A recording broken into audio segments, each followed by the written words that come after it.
Today on our show, we covered the 1989 Punisher movie, but how different was the original script? And did it have the iconic Punisher skull? Spoiler alert, it did. We're going to dive into the original draft of the film and how much more of Marvel canon was originally in the script. I'm Ben Wan. And I'm the Punisher Returns. And this is Punisher Stuff You Should Know.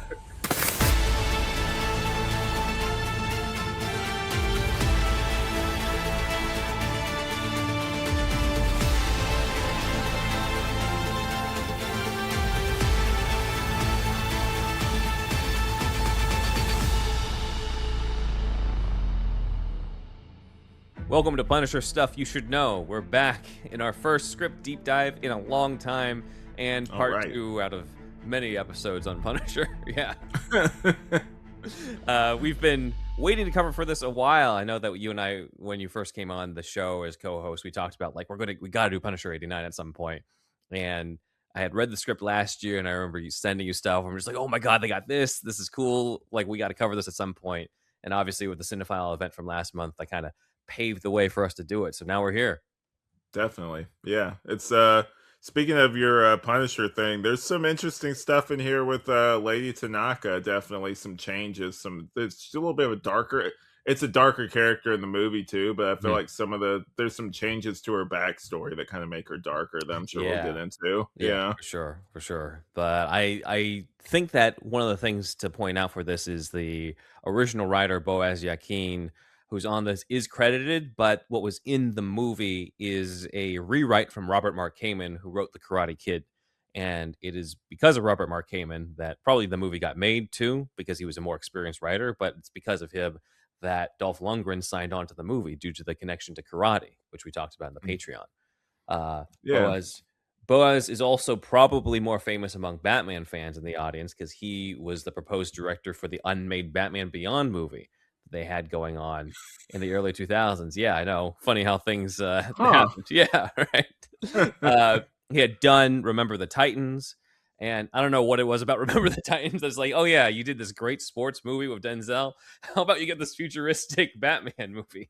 Maybe I'll say this. Maybe it's because like of the teenage element to it with like Terry McGinnis, and there's not, from my memory, there are school scenes in that, so maybe they're like, you do well with like the kind of like teen drama aspect, and maybe they would have played that up more in the Batman Beyond movie, like playing to the angst and everything of Batman, I guess. Potentially, yeah.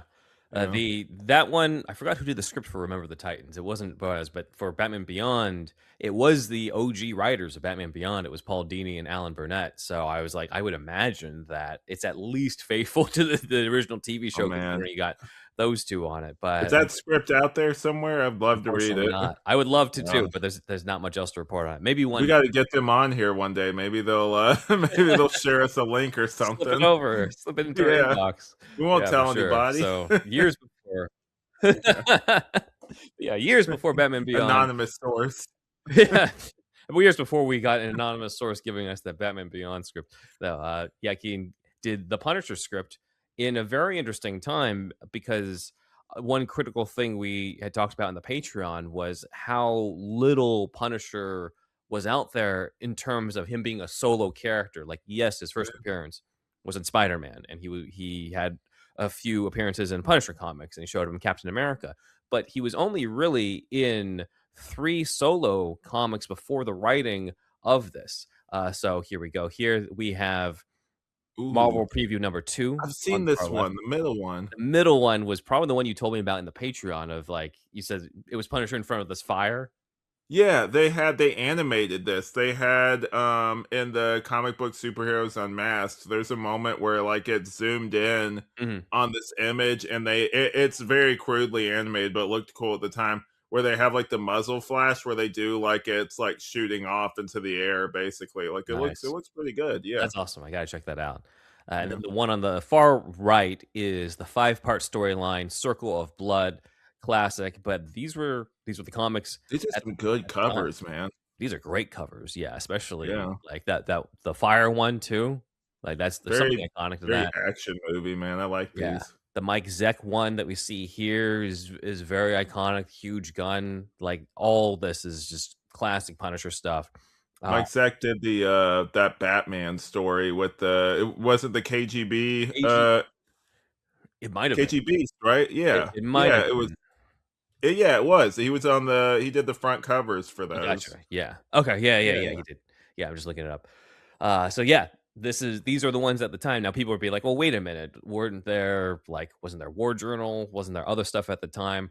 Let's keep in mind when this was written. So yes, this is Punisher 89, but if you circle back, this script that we're looking at is specifically the third draft that's online, thanks to we found this on Reddit from former Patreon patron Pyramid Head of the Screenplay Archaeology podcast.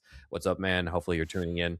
But yeah, we this was posted on there. We checked it out. It's the third draft dated August 1987. And according to the author of the Punisher 89 book, I don't want to butcher his name, but I believe his name is Jeremy. But according to the author, he of that behind the scenes book, Boaz Yakin would have written the script in the spring of 1987. And so these would have been the Hmm, existing comics at that time. Punisher then went on to nice. have his own solo series, but that didn't happen until July of 1987. This draft we're seeing is August, and it's a third draft. So already, right, you wouldn't get to see that type of stuff in this Punisher movie. So some people might bring up like there's the character of Shake, and maybe he's kind of similar to Microchip, but Shake actually exists before Microchip. When we Oh.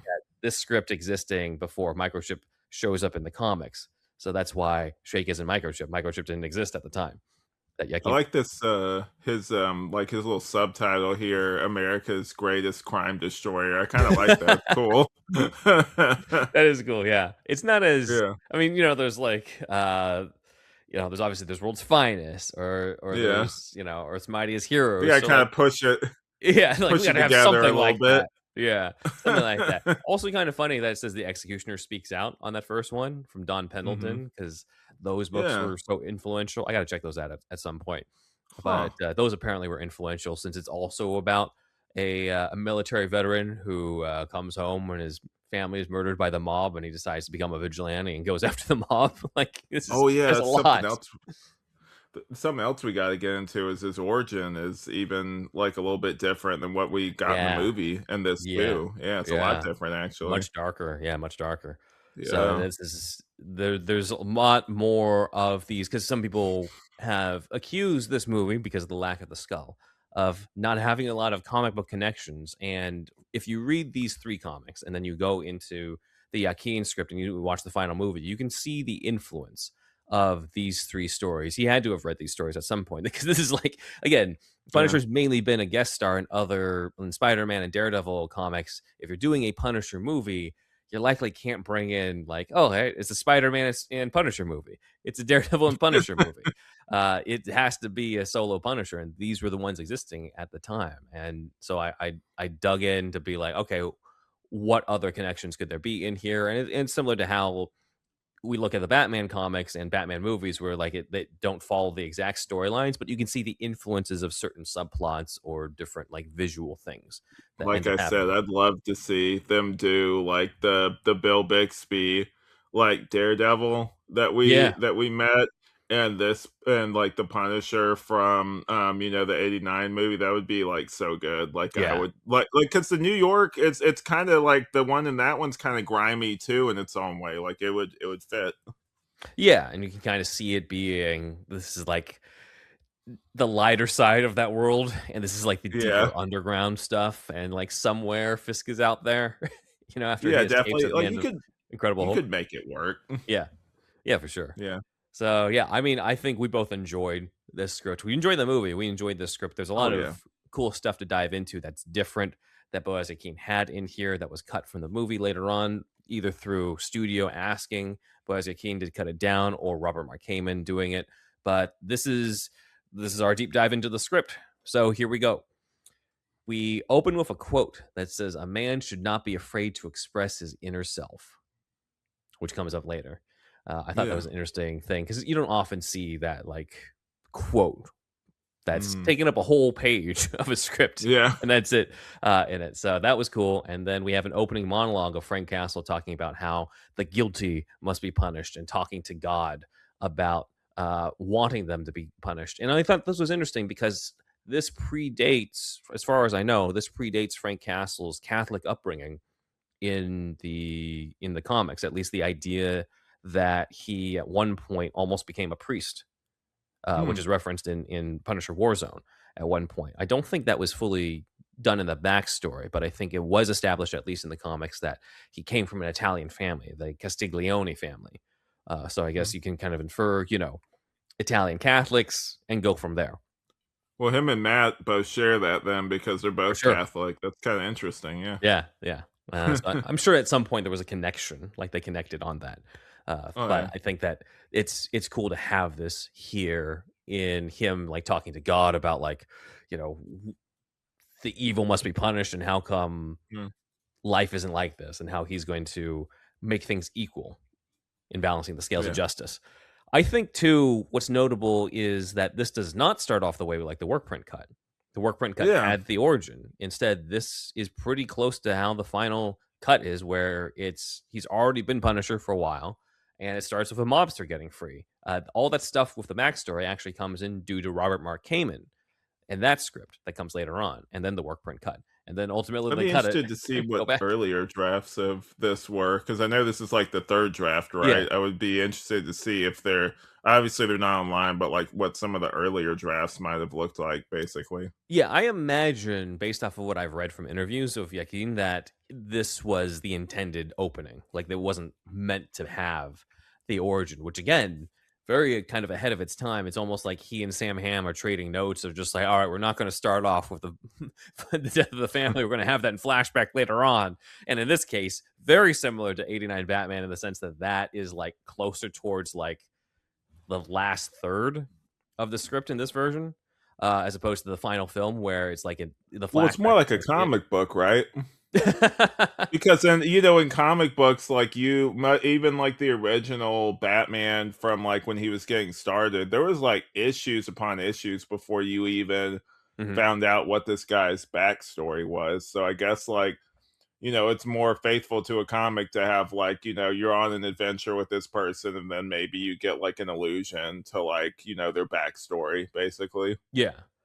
I mean, look at Punisher himself, where he starts off as a Spider-Man villain, has many appearances later, and Yeah. then you first see the Central Park origin of his family getting killed on the comic on the left, Marvel Preview #2, but you don't get the full, like, explored version until the next one, which is Marvel Super Action number 1 with him in front of the fire. So it took a while to get there. So you're right, it does make sense that they would do that. Yeah. We start once again I with a mobster getting freed in this. I don't know. What do you think? Like, were we ever I think we talked about this before. Do you ever see a world where we're gonna see him in the in that suit with the the Punisher with the big skull and then the belt? Oh, yeah. I'm curious to see if we're gonna see it in Spider-Man: Brand New Day. I feel like if there's any context that we're gonna see it, it's gonna be in the world of Spider-Man where things are a little bit supposed to be more superhero-y, Yeah, or more maybe there's colorful. like a TV, maybe Mhm. someone's like trying to profit off him and they make like a TV movie or something, and then the guy that's in that wears He's that wearing it? suit, and then Yeah. yeah, and then like John Barenthal Punisher is like, I never would have worn that or something. "Let me tell It's you something, stupid. man, I wouldn't have worn that, because Yeah, let me let me ask you tell you something." something, man. Oh, there he is. There's my boy, Punisher. Yeah. So, Moretti isn't in this, he's called Don Giacomo in this. What a ridiculous name. He's also nicknamed the Dapper Don, which he does. Moretti's nicknamed the Dapper Don in the movie, but He is pretty dapper. he is essentially Moretti. Like I don't know what the reason was for the change. I read it in his voice when I was I know, when right? I It's the was same reading the character. script. Yeah, this is America. Yeah, I started reading it in his voice. One of the other differences is that this Don has a son named Junior. You meet, which is not in Oh the yeah. movie. Like the Moretti doesn't have a son in the movie, so I thought that was interesting. And here he's being interviewed about being acquitted and how the innocent, only the guilty get punished, and then a man with a huge back, quote unquote, which is why I'm in this one. I say I'm Ben Huge Back on the video version. Huge Back calls out and asks, "Are you guilty?" And then the Don looks back, but nobody can see who said that. But it is obviously the Punisher. Mhm. So they go home to celebrate. Junior is killed with a noose. other men are killed like in the movie, except I Mhm. think there are more kills in this version compared to the movie. Yeah. It's bloodier, definitely. Yeah, breaks a guy's neck, throws knives at others, shoots the remaining men. But what's cool is the visual of the Don pulling his gun and firing at the screen, like you see here. That's in Yeah. this draft. That's here from the Nice. beginning. So great visual from Boaz Yakin. You can see why he became Mhm. a director later on. But I'm moving over to here because when Punisher emerges, he has the skull. It Nice. says a grinning white skull on his t-shirt. So, yes, guys, he has the skull on for the entire script in this. It was going to be a part of it. I do think it's worth bringing up, though, that the skull being on the t-shirt was not a thing in the comics at that time. It Hmm. was always a spandex suit with the white gloves. He did not wear the skull shirt until much later in the comics. So this script, this is one of these things where Boaz Yakin is ahead of his time again. Like the Hulk thing though, with like the mask, like the black suit. Right, right, which may have influenced Miller, but yeah, maybe they were influenced by by this script. It's interesting to see all these things and have to sort of retroactively It go could have back and be like, been wait a minute, they didn't have that. it could have been one of those like things where they were like, well, we can't really do the suit like it's in the comics. Maybe we'll just make them because this one seems kind of more grounded. So they were just like, Mhm. maybe we'll just have him wear a shirt that has like the logo, and it was just like like a practicality thing, basically. Yeah, yeah, and Yeah. then later on, they spray paint the skull onto the body armor type of thing. Like That that's would kind have of the look. been that sucks that we didn't get that, man. I would have Right. loved to see that visual of like him doing that. Me too. But also that again was not in the comics at the time. It was always the spandex suit with the skull on the bottom of the skull for being formed by the ammunition. Like it was not done that way beforehand. And now Tom Jane shows up in the finale with the armor with the skull on, and then Ray Mhm. Stevenson's in the whole movie with the skull on the armor, and then Bernthal does that. Like that all is predated by this script. So again, Yakin's ahead of his time. He didn't have the Uh, gun in the we'll get to that, but he didn't have the gun in the finale of the script either. He had That's some true. swords, yeah. That's true, yeah, yeah, I'll get into where that influence came from too, because I found out some interesting stuff. But with Yeah. this one, I think you noted to me too that Frank is described physically to be a little different from what we see in the movie. Yeah. Cause like Dolph Lundgren's a big guy, right? But the way Mhm. they describe his legs like tree trunks and everything. Like he's supposed to be like this big, massive guy, and I'm like, I wonder who they would have cast back then. Like who would have had that kind of physicality to them? Well, let's also keep in mind too what we found out from interviews that Dolph actually lost 25 pounds to do this role because in his mind, if this guy has been in the sewers for several years, he probably is somewhat emaciated compared. I Yeah, mean, as emaciated as you could be when you're Dolph Lundgren, you're yeah. still bigger than most people. But I think that's why he doesn't come off as having as big of a presence compared to quote unquote huge back, like described Yeah. in this script. He says he's built like a tank, all in black, huge figure. It says in capital letters as well. Hair is jet black, eyes deep in his skull, a white scar running across his right cheek. And it says when he opens his mouth, his voice is deep, thunderous, and empty, like a hot wind blowing through a bottomless canyon. I was like, ooh, Yeah. Yakin writes that so well. Sometimes when you read the script and you get to that type of stuff, it's like, this is just we don't get this Yeah. when we watch the movie. But it's all kind of more for the screenwriter's benefit or for us if we get to the opportunity to read the scripts like this. So I thought that was great. Definitely. And he announces to everybody, "If society won't punish the guilty, I will," which is a great line. Of course, it's so Punisher like.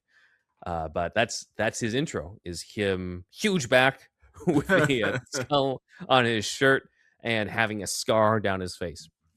Which is an Now, interesting detail. I don't think mhm, that's obviously in the comics or anything, but obviously it gets paid off in the flashback later. But yeah. yeah, yeah, I guess it makes sense considering the fact that this Hmm. guy's a survivor. He survived what happened to his family, so Yeah. naturally he's going to have some scars.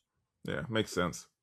Now, in the movie, as everyone has pointed out, there's no skull on his shirt or anywhere, but they're mainly on the knives. And the knife that's in his boot is actually in the comics, him having this sort of knife boot type of thing. Take a look at this comparison that I had Nice. Dan pull up.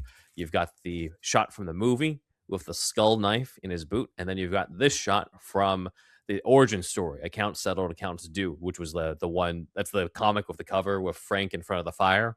Hmm. The second Nice. of the 3 Punisher solo comics I mentioned. But yeah, that's the first time I think that I had seen that, at least in the solo ones. Maybe it's in the Spider-Man stuff, And you but that knife. the book you have is like black and white, right?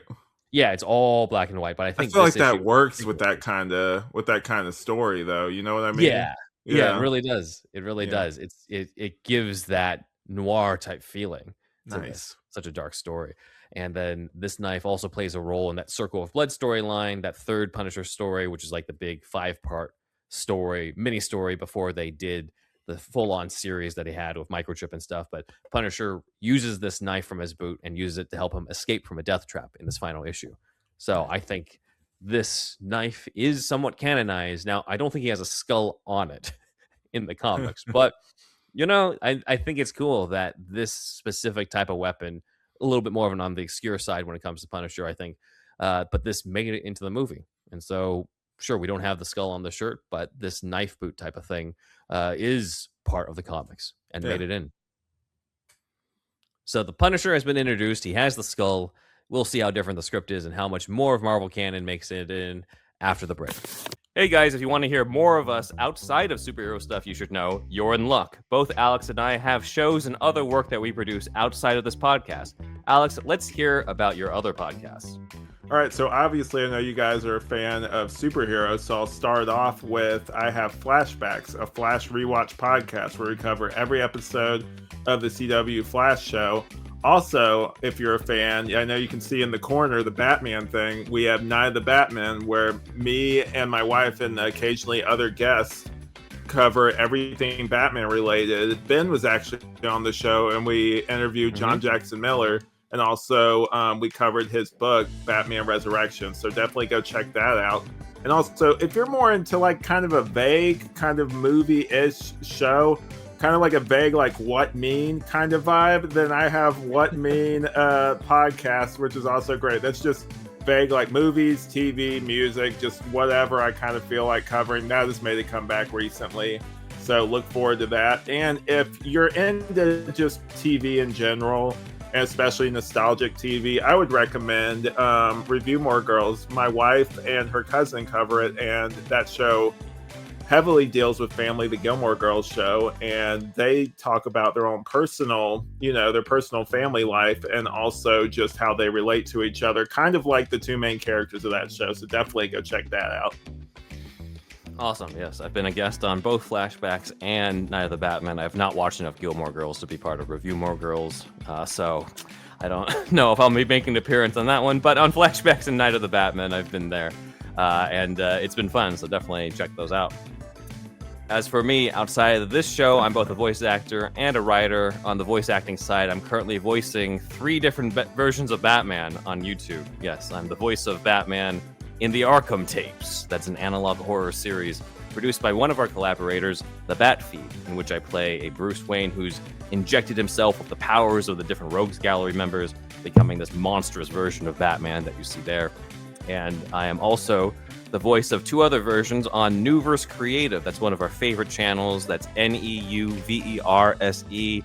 This is a channel that produces audio dramas and motion comics, where I've contributed my writing to episodes devoted to expanding the worlds of the different versions of Batman, not only adapting the movies, but also adapting unmade scripts, junior tie-in novels, or existing comics and just setting them into the movie continuity. So basically, it's the dramatized version of a lot of stuff that we cover on the show.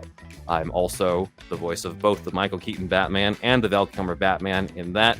How did that happen? I have no idea, but somehow I landed it in there. Nobody's called me out as a fraud yet. So I adapted the original scripts for Batman Forever when they were produced in 2 audio dramas, one produced in the style of the Burtonverse with me as the Michael Keaton Batman, like you see here, titled Tim Burton's Batman 3, and the other in the style of the Schumacher film, of course, called Batman Forever, the Schumacher cut audio drama with me as the Val Kilmer Batman. So if you're a fan of our Batman coverage, you won't want to miss these. And if you'd like to check out my original stuff, I also self-published my own indie comics. So check out my indie comic series, Alter Ego. This is a mix of Batman No Man's Land with X-Men and The Departed. 5 families of supervillains have taken over the city, and our main character goes undercover as a henchman to eliminate them one by one. and this is now available on Amazon. I say now available; it's always been available on Amazon. That's really the only place you can get it, other than just off of me. So the 3 issues are available on Amazon. There will be more. You can also get the variant cover of issue 1 done by Alex himself that we see in the middle right here. So this is cool. And that is my first indie series, and the other one is my manga, Musashi and Son. This is based on the real-life samurai Miyamoto Musashi, who wrote the Book of Five Rings. If you've studied martial arts or any sort of Asian martial history, Miyamoto Musashi comes up a lot in the Book of Five Rings. And this is the story of how he adopted a son. Think Samurai Batman and Robin in this. They go from village to village hunting down the bandits that murdered the boy's father. Also available on Amazon, and the link to my Amazon author page is in the description that has all of these available in their different forms, both on Kindle and in print. You can also get merch for both my comics at my TeePublic, which has a link in the description. You occasionally see me wearing either an Alter Ego shirt or Musashi shirt in here, or a Superhero Stuff You Should Know shirt. If you want Superhero Stuff You Should Know merch, that's in here. On top of that, I have an animated movie coming out, directed by a friend of the podcast, Aaron Quinn. It is a faithful adaptation of the James O'Barr graphic novel, The Crow, that I co-wrote with Aaron, who will also be animating, and I will be the voice of the Crow. So, that's our plugs. Check those out when you can. We're back to continue through the script and the many, many differences and the many, many Marvel things that actually show up in this more comic booky version of stuff. Yeah. And the best Punisher movie, I think, at least. Yes. So let's go into it. We've got the scene where Berkowitz is getting interviewed by the press, as well as getting chewed out by a superior officer on the fact that Frank Castle is officially dead, and they don't want it out there that they've got this ex-cop being out on the street and doing stuff. So that's why they're keeping it on the down low. Jake is mainly described. We had that big description of Frank Castle being like, he's got a huge, he's a huge figure, he's huge built back, like a tank, he's huge back, he's got jet black hair, he's got the scar, and then it says Jake Berkowitz, balding. Yeah, and I was just like, okay, like it's just like it's one of those things where, to be fair, in this, and I'm sure we'll get into this, like his partner play at least stays till the end of the script versus like in the movie where she just disappears like after the whole well, to be fair, like the partner is in the car where Punisher gets broken out from, but like in this one at least like that partner makes it the whole way through. Like she at one point is gone for the rest of the movie, gets to see it through till the end. Yeah. So we have another major change here too, because you were just talking about Sam Leary is what she's called in the movie, but here the character's name is Sergeant Sam Cusack, and she's a man, a young bespectacled man in ill-fitting clothes, it says in the script. I like that they made it a girl. Like it was just like, I don't know, it's just fun. Well, you also part of it is we're reading this after we've seen the movie. But I also think it just adds more. Imagine if they had that line. Which line? The one line where she comes, where it said this time the guy in ill-fitting clothes, like, oh, I was the hooker. Yeah, I just think it makes it more. It's not just from a diversity perspective, but also just like it just makes it more different. Like this person feels more distinct when it's a woman cop as opposed to like it's yet another dude who's going to be helping out Berkowitz. Like, all right, like it could be more cliche if it was the other way. Yeah. Now another cool thing that comes up is the backstory that is given to Frank, where it is filled in that not only is Frank an ex-cop, but Frank is a Vietnam War vet. They say in 68 he trained with General Tong. He was in Special Forces Skull Company from 70 to 74, which means Vietnam. He's the only surviving member walking the earth. He can kill you 87 different ways before you blink an eyelash and leave you standing there for half an hour before anyone notices you're dead.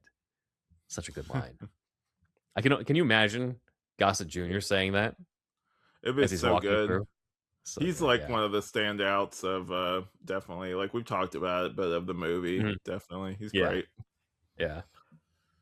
That would have been cool. to have in Yeah. there. That's kinda what's missing from the backstory of Frank in the movie. They never really say that he was a Vietnam War vet, so the Don't fact that worry, this was in Ben, the here Punisher is ref returning. It said at the end of the script. Don't worry. Yeah, but they didn't have that. In fact, they've never had that in any of the adaptations. If they were gonna have it in anywhere, it would have been this one because of Not the even just in the general Warzone? timing. Well, he can't be well, if he's a Vietnam vet in Warzone, then he he'd be much older. I mean, they So, to be fair, in the Marvel comics, right, where they do the Vietnam vet, like he doesn't look ancient in those whenever like they do the I think whole he's they've a Vietnam vet.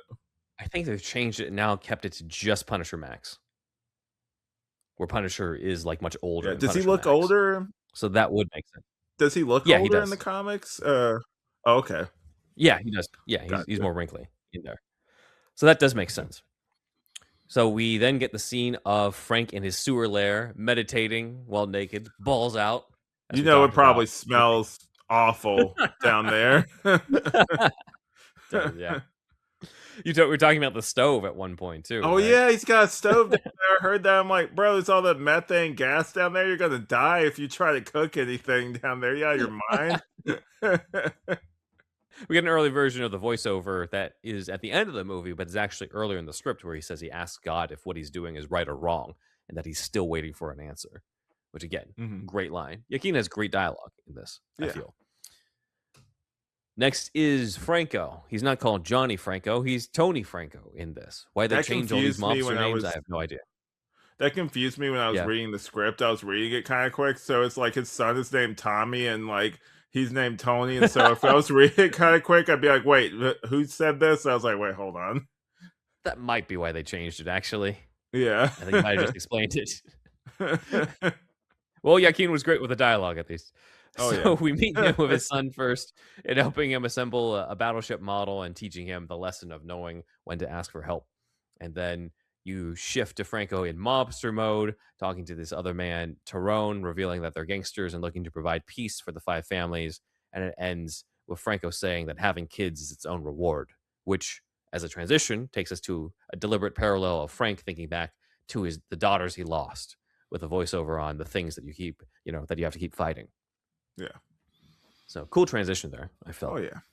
Definitely. Then we meet one of our favorite characters of this movie, Shake, the homeless dude. My And boy. now, as we stated before, he's not Microchip. Microchip did not appear in the comics yet when Yakin was writing this.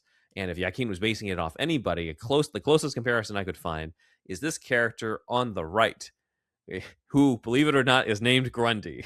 Not Solomon, but is just named Grundy. What issue is this And from?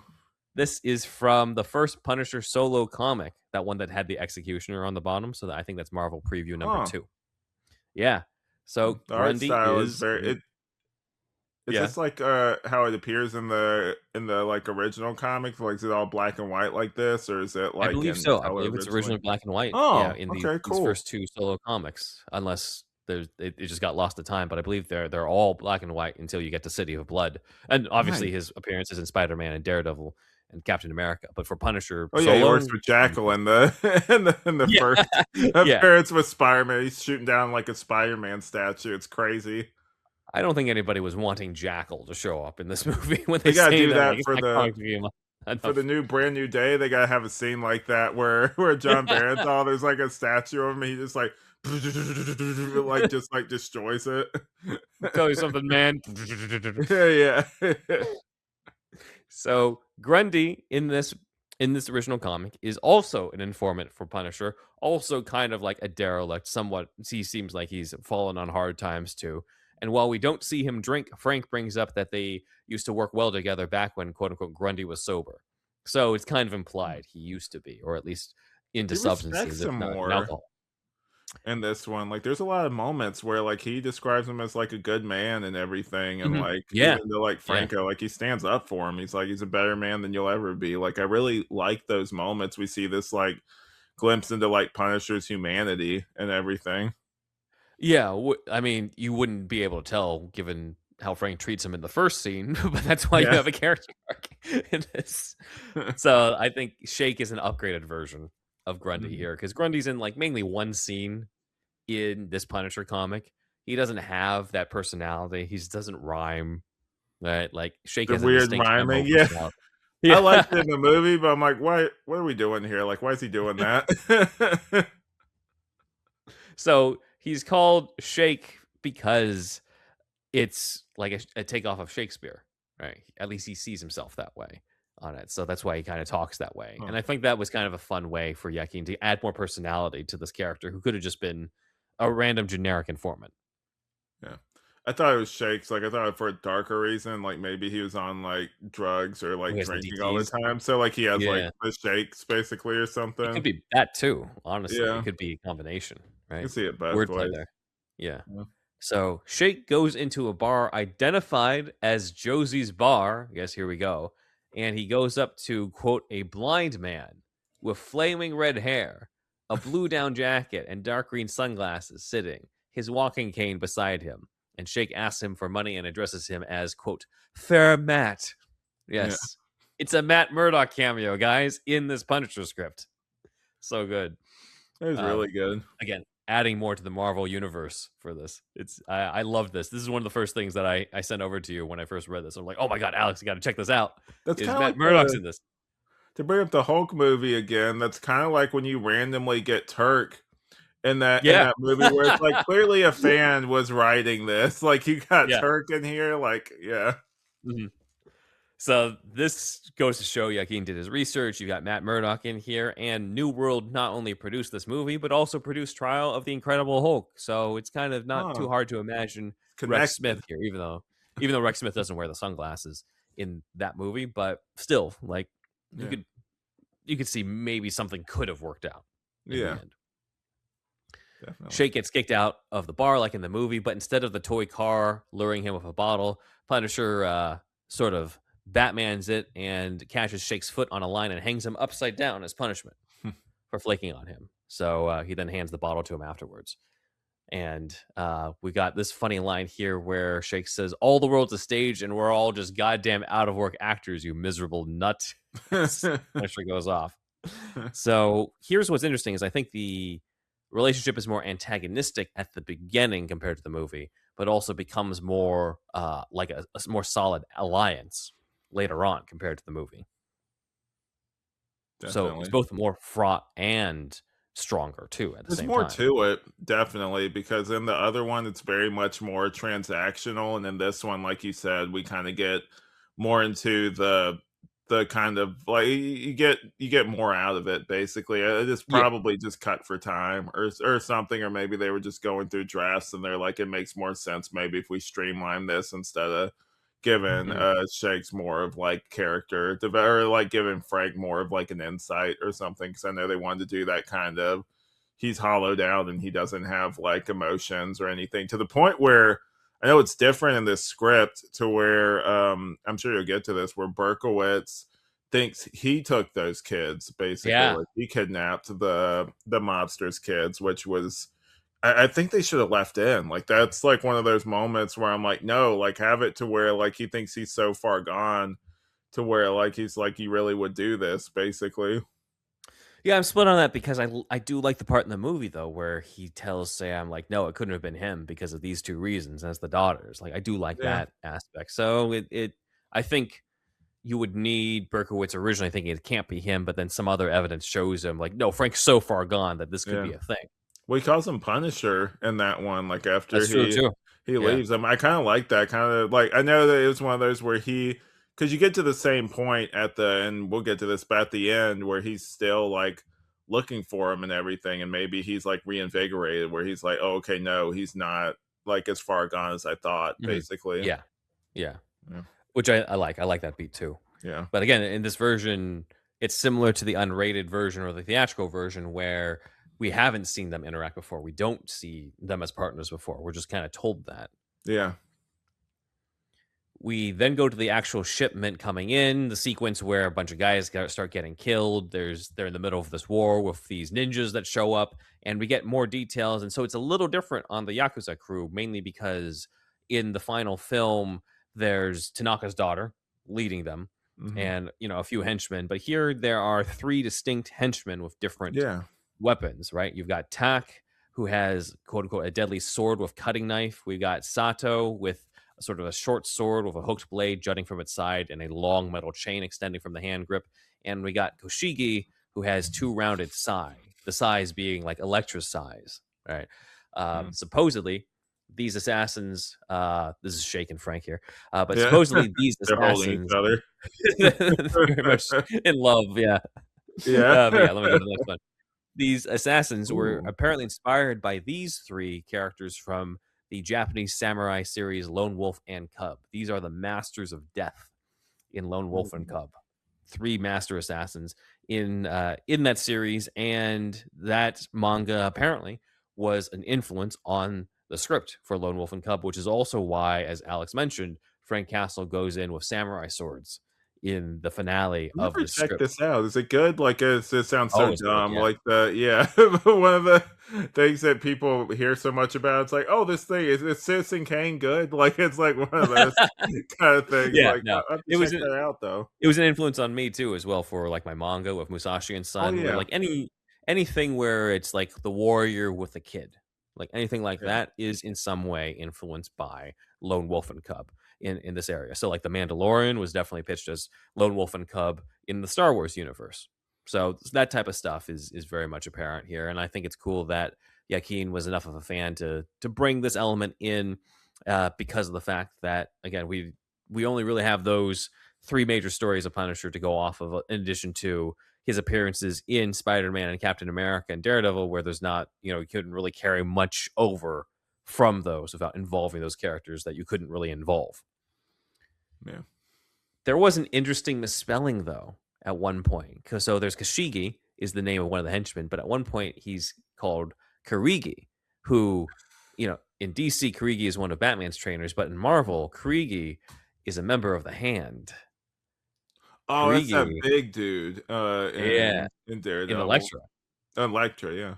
Yeah, yeah. Well, he was in the Electric movie, and parts of his character became Nobu in the Daredevil series, on the Netflix Daredevil series. So I think it's interesting seeing that, Oh, and he was I'm that wondering. big guy in the Elektra movie, right? With, like, didn't he have, like, the little knot and the am I He thinking of the might have, same yeah, thing? Like, it's been maybe. so Let me take a long. look. Let me see, Electric Kariki. I He remember might the be. Oh, no, no, tattoo no. guy. It's the other guy. It's the long-haired Asian dude. Also, he's smaller. Yeah, in the Electro movie. It's not like it was known for being the most true to the comics I anyway. I will say this, though, like, I know that's not really that well loved or anything, but solid Mhm. casting with having Terrence Stamp play Stick, though. I thought that was That good. was fun. That was fun, Yeah. yeah.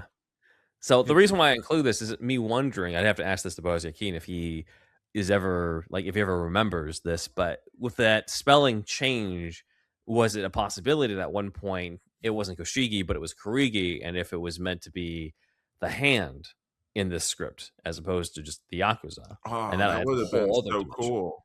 Because it's ninjas in the Marvel universe. Yeah. Like, who else could those be? So it At could least it be that wasn't the Tanaka has Magi this. in this version, man. That's all. Like, I'm glad at least it wasn't, because I know in the Marvel comics they can't call it, or for the longest time they didn't call it the Mafia. They call it the Magia. So at least they didn't do that in this Yeah, movie. that's true. Kind of taking you out of the movie a little bit. Yeah, yeah. So it's a fun thing to think about and speculate about, I think, because it's these ninjas kind of make it more comic booky in the final film, and so to imagine that they're actually the Hand would be pretty sweet. But it's not specified that way specifically in the script. I think I just picked up on it because at one point Koshigi is called Karigi, and I was like, wait a minute, there's a Karigi in Marvel Comics too, and so that's how we have that connection. Yeah. So at one point, Punisher gets hit by a knife below his neck, but has a whole other sequence where he tries to take out one of the trucks, and it ends up going into the water. In the movie, I think it happens in reverse order where he kills the driver and the truck goes over, and then he's out, but then he gets hit by the knife. So some stuff got moved around at that point. Either way, Sense. he gets wounded. Yeah.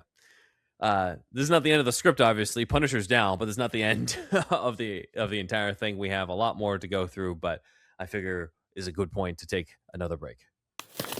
Hey guys, every month you get a new episode of Superhero Stuff You Should Know. Isn't that right, Alex? That's right, Ben. Yeah.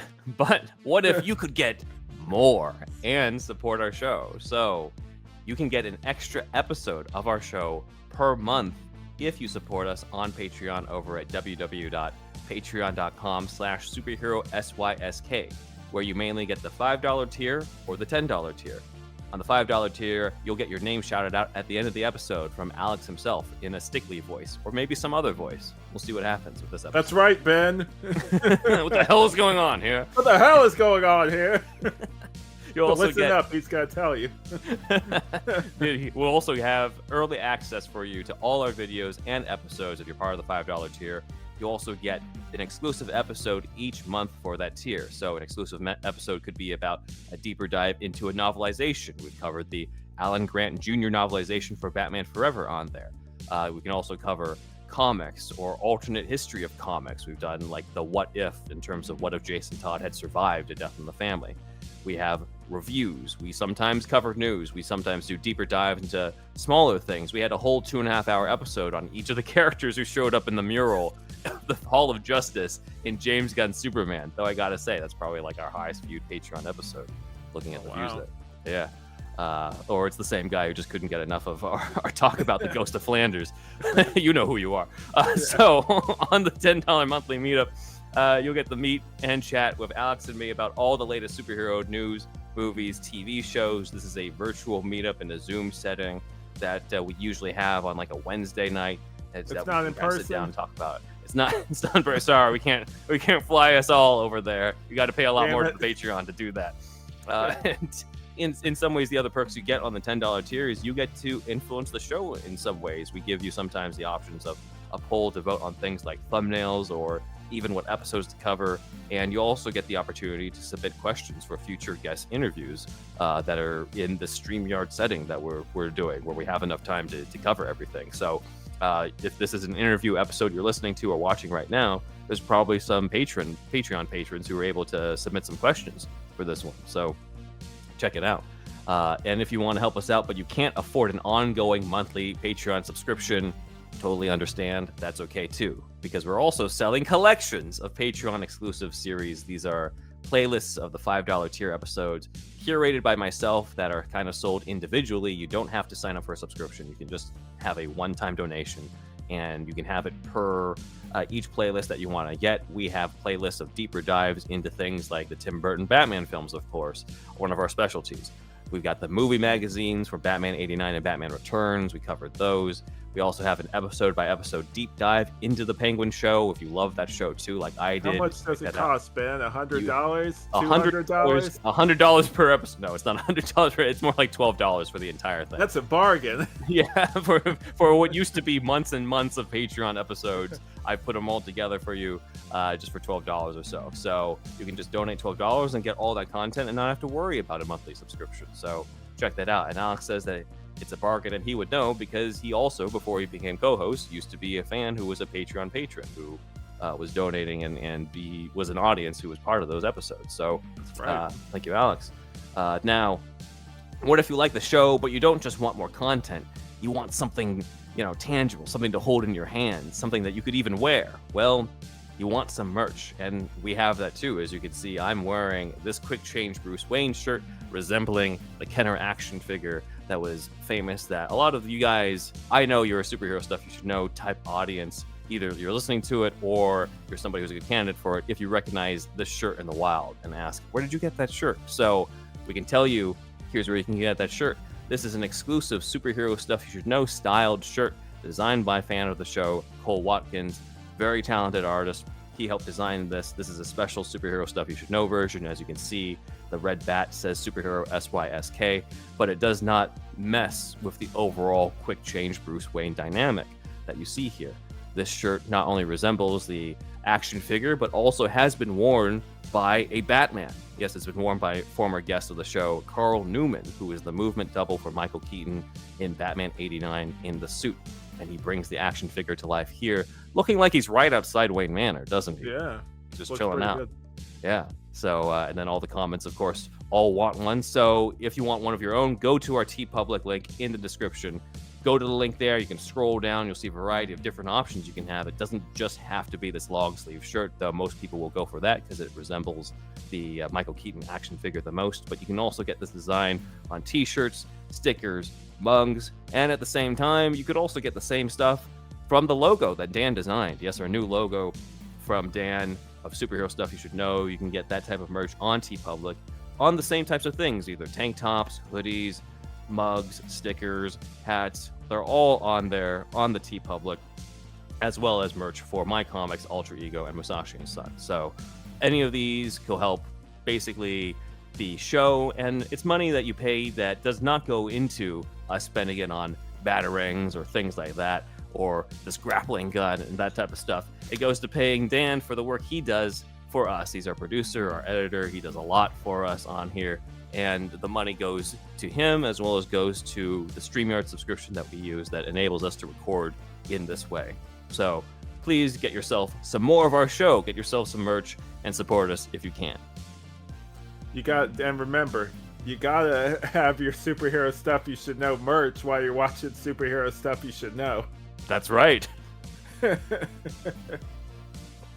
It's not a Superhero Stuff You Should Know episode without a Superhero Stuff You Should Know ball cap.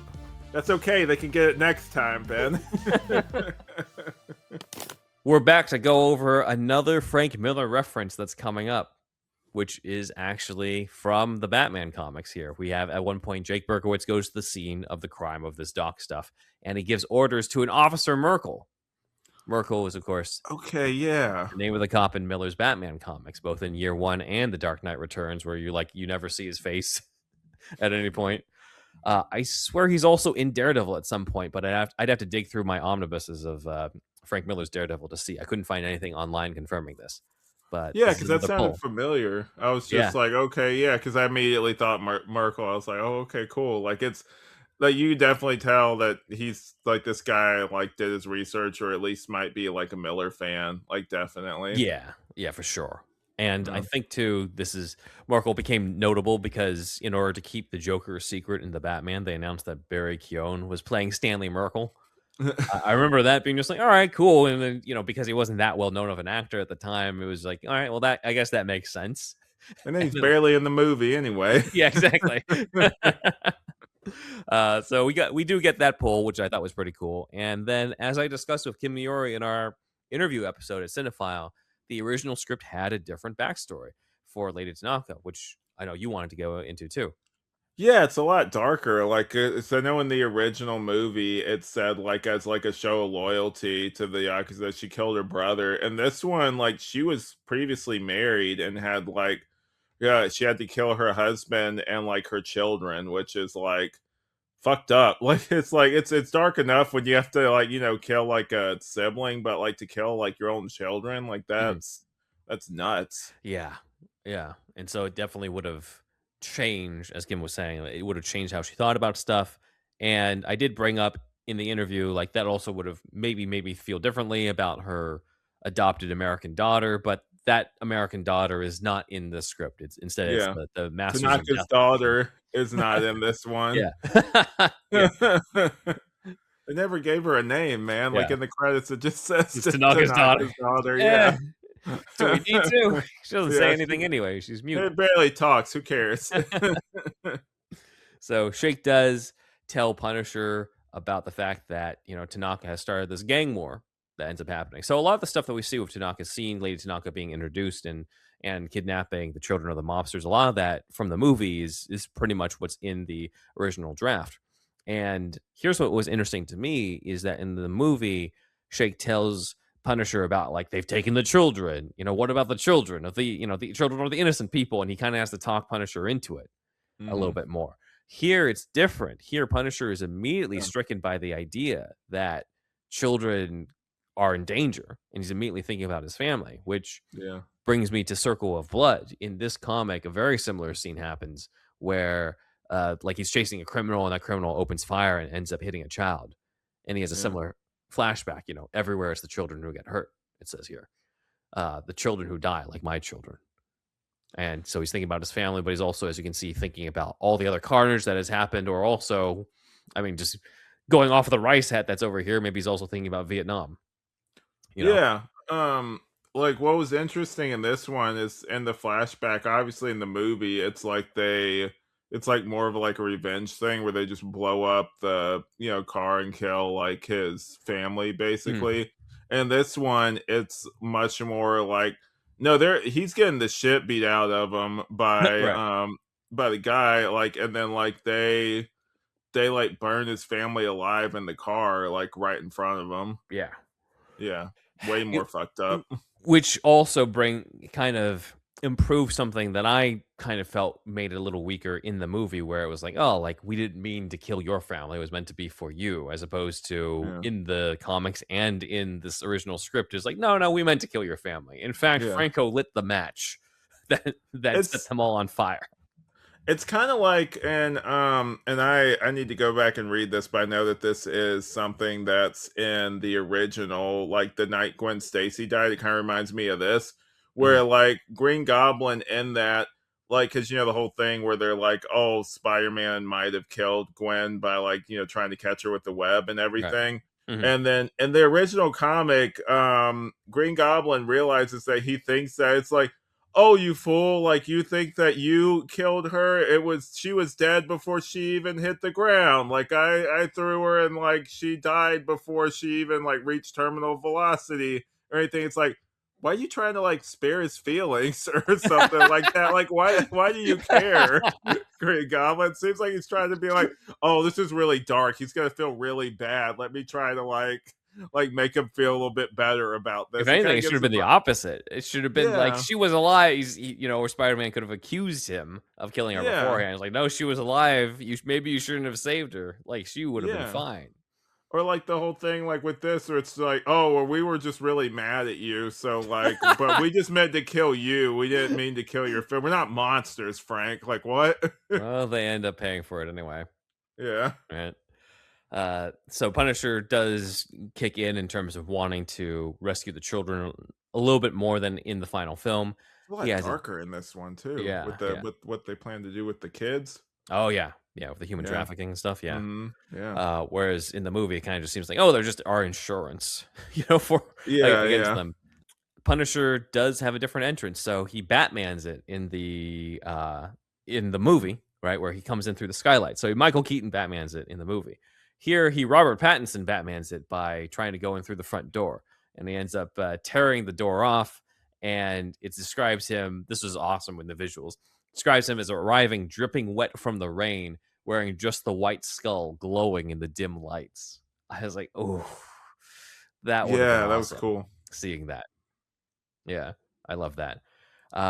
Even though in the They final movie, like we see here, he's firing a machine gun at the slot machines.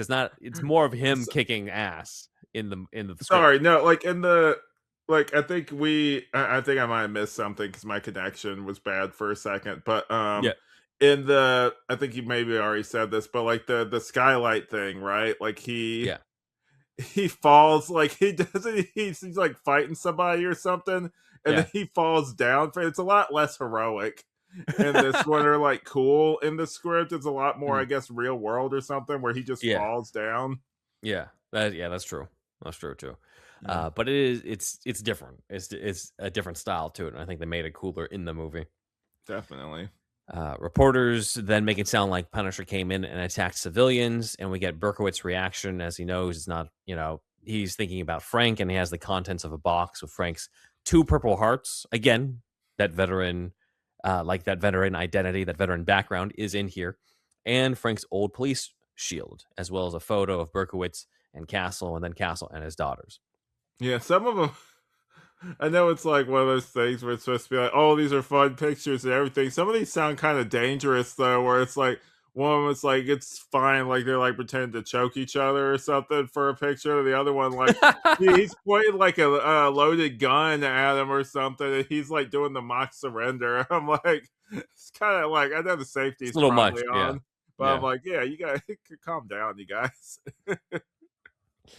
Let's see. Shake goes around to try to find more information. He gets kicked out of a Japanese bar, and he has this line that I thought was hilarious, where he says, "You're a sad reflection on your race. In mine eyes, you've lost much face." Uh, there are definitely some let's say problematic lines in this. I thought it was funny. Yeah. No, I mean not that. There was like some other like some of the mobsters say some pretty offensive stuff in the It like to each other in the and script? yeah, to Tanaka, like Oh, they Tanaka, yeah. yeah, yeah, there's a line in there. It's like, "Oh my god, what is this? The Batman movie serial?" Well, it is, they're mobsters. Yeah, that's true. They are bad guys. See, Shake gives Punisher the location of the children that he learned about, and they go off, and Shake calls their partnership the Maniac and Shake. Not quite as Jake catchy as speaks like Batman and Japanese, Robin, but he speaks another language. He speaks like he's able to figure out what like the Yakuza and people are saying, oh right? yeah, yeah, yeah. I Yeah, don't that's think a that's cool in little the detail. the movie. Yeah, but it does make sense. Like, how else would he be able to get this information if he didn't understand Japanese? It kind of alludes to the fact that he's like there's more going on under the surface with this guy. Like he's Yeah, smarter than he appears. yeah, for sure. Yeah. Punisher, instead of a carnival fairground, he goes into a warehouse where he gets caught by Koshigi, who tells him that they leaked this false information to lure him in. And, they have a hard time bringing him down, but they eventually beat him down. So Yeah, that's what ends up happening. We still have this fight that we have here, just in a slightly different setting. Then definitely. we get a similar scene of Tanaka killing the mobsters. So this whole thing about the champagne and her, saying accept the chaser and shooting the guy, like that's Mhm. all in the Boaz Yakin original draft. Yeah. And only thing different is there's one guy who's suspicious of the champagne and has another guy drink it. So that's why he doesn't end up drinking it, as opposed to the movie where he's uh, like I forgot why he refuses it. My medication. My medication, yeah, that's Yeah, yeah. so I don't know why they changed it, but okay. Let's see. Punisher gets tortured on the rack. Nice one, Dan. This is Yeah. so Dan show us a picture of Punisher getting tortured on the rack. I'm like, well, Yeah. this makes us feel his pain. Yeah, Uh, seriously. so Punisher and Shake are both tortured. Tanaka's not there in this version of it. Yeah, It's there's no Koshigi's thing. weird sexy time, like thing like she does Like no in BDSM the scene. movie. Yeah. Yeah, like that's a director described. I was like, I don't know if I'd call it that, man. Like it's like calm down. Yeah. Yeah. But they torture them to try to get information. They torture Shake as well with electricity, and Punisher eerily tells the torturer, "You will be punished," which I thought was cool. They do a fake out here too. We're led to believe at first that Shake is killed by the torture, and then it's because of that Punisher breaks out, kills the other men, and tortures the last one on the location of the children, and then he finds Shake alive, which causes him to smile. I Yeah. like this because it shows, hey, it's the instance of the humanity. It goes to show, like, oh, like there's still a good man underneath in some ways, at least at this point in the story. The only other times he smiles in this are usually when he's like hurting someone, basically. Like Yeah. this is one where it's actually like during like a pleasant moment. The rest of it is like it's Mhm. kind of like when Batman smiles in like 89 or something, where you're just like, oh, I don't know if Or I like returns that. when he shoves the bomb in the Yeah, guy's where it's like when pants. he's about to inflict horrendous pain on someone, that's when he smiles at them. Like, oh Yeah, no. yeah. Or Daredevil in that Born Again trailer. Oh yeah, like I saw a comment. It's like, man, every time he smiles, people like you're in trouble, Yeah, basically. someone's gonna get have to go to the hospital. Yeah, I can't wait for that season. I know you Yeah. were kind of mixed on the Born Again one, You can but let me know what you think of the second season. I'm yeah. Oh, yeah, you're skipping it? I haven't seen anything yet. Obviously, it's Well, not no, no. out. I mean, like once it comes Yeah, out, like. we'll see what people think. Oh man, okay. I didn't see the end of the last one, so I was like, we'll see what Oh, happens. I forgot about that. It's all right. Let's get back to Punisher. You're depressing me, Ben. You want me to watch the second season? Yeah, no, you're bumming me out. Let's get back to the thing. All right. Well, I'll bring your spirits up with the image of Punisher running around naked, except in his underwear and bloodstained, running up the street. I was like, this is a hell of a visual that's not in the movie, It's but makes cool sense. there, but there's a moment later, like where he's still like I forgot when I was reading, like, oh, he's not supposed to be clothed in this, where he's like helping the kids Yeah. and everything. He's letting them out of the bus. So I'm like, okay, cool. So this basically mostly naked man is driving this bus and then lets them out to the police. I'm like, bro, how do you think this looks to people, man? Could be why they changed this. Yeah. Just saying, could be why they changed this. It almost would come across as, like, a little bit comedic though too, like him That running too. around like Yeah, that. yeah. I would have been fine with it as like a transition, where like that's initially him He didn't running. take the guys like, there's, like, guys that are there, he didn't take one of their clothes, like, you know? I got shit to Yeah. do. I'm used to Yeah, he's being like, "I'm naked. I busy, I meditate gotta naked. walk around naked." I meditate naked all the time. Like Well, this. he's down in the sewer, like, you know, Yeah. whatever. I'm sure he just there's no toilet down there. I'm sure he just shits in the water and everything. And this is his face when he does that. We do actually see him hijack the bus too in the script. In the movie, he's already taking off with the bus at Yeah. that point with the guy in it. Yeah, we don't get any fun moment where he's Yeah. like, "Hey, that's my stop." You missed my stop. Yeah. Sorry. Sorry.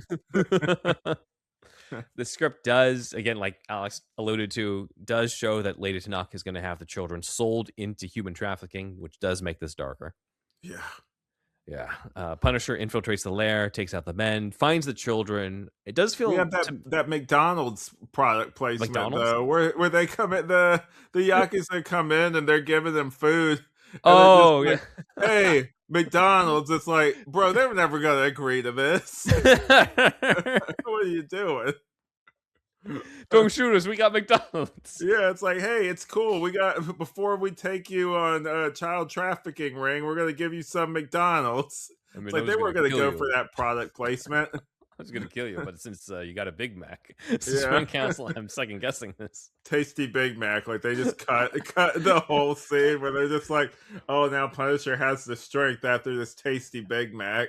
Hey, remember, On Dolph sale Lundgren lost now. 25 pounds for this role. Like, the dude was Yeah. starving himself probably at some point. You had to gain it back. Yeah, through the magic of Mickey D's. Oh man. This did feel like a more elaborate rescue sequence to Yeah. me, where like they're getting chased. Frank has to use this big refrigerator to block a door, and as they try to break it down, Tommy still gets taken by Sato, and Frank goes off to drive the bus out with the rest of the children in here. So very similar. Tommy has a The lot more moments in this, Yeah, versus in the thing where he is like comforting people and everything. I do miss the part though in the movie where he just full force like runs up and pushes like Lady Tanaka over. Like she's like in there with him and he just goes up and just like knocks her over. it's like, fuck you, lady.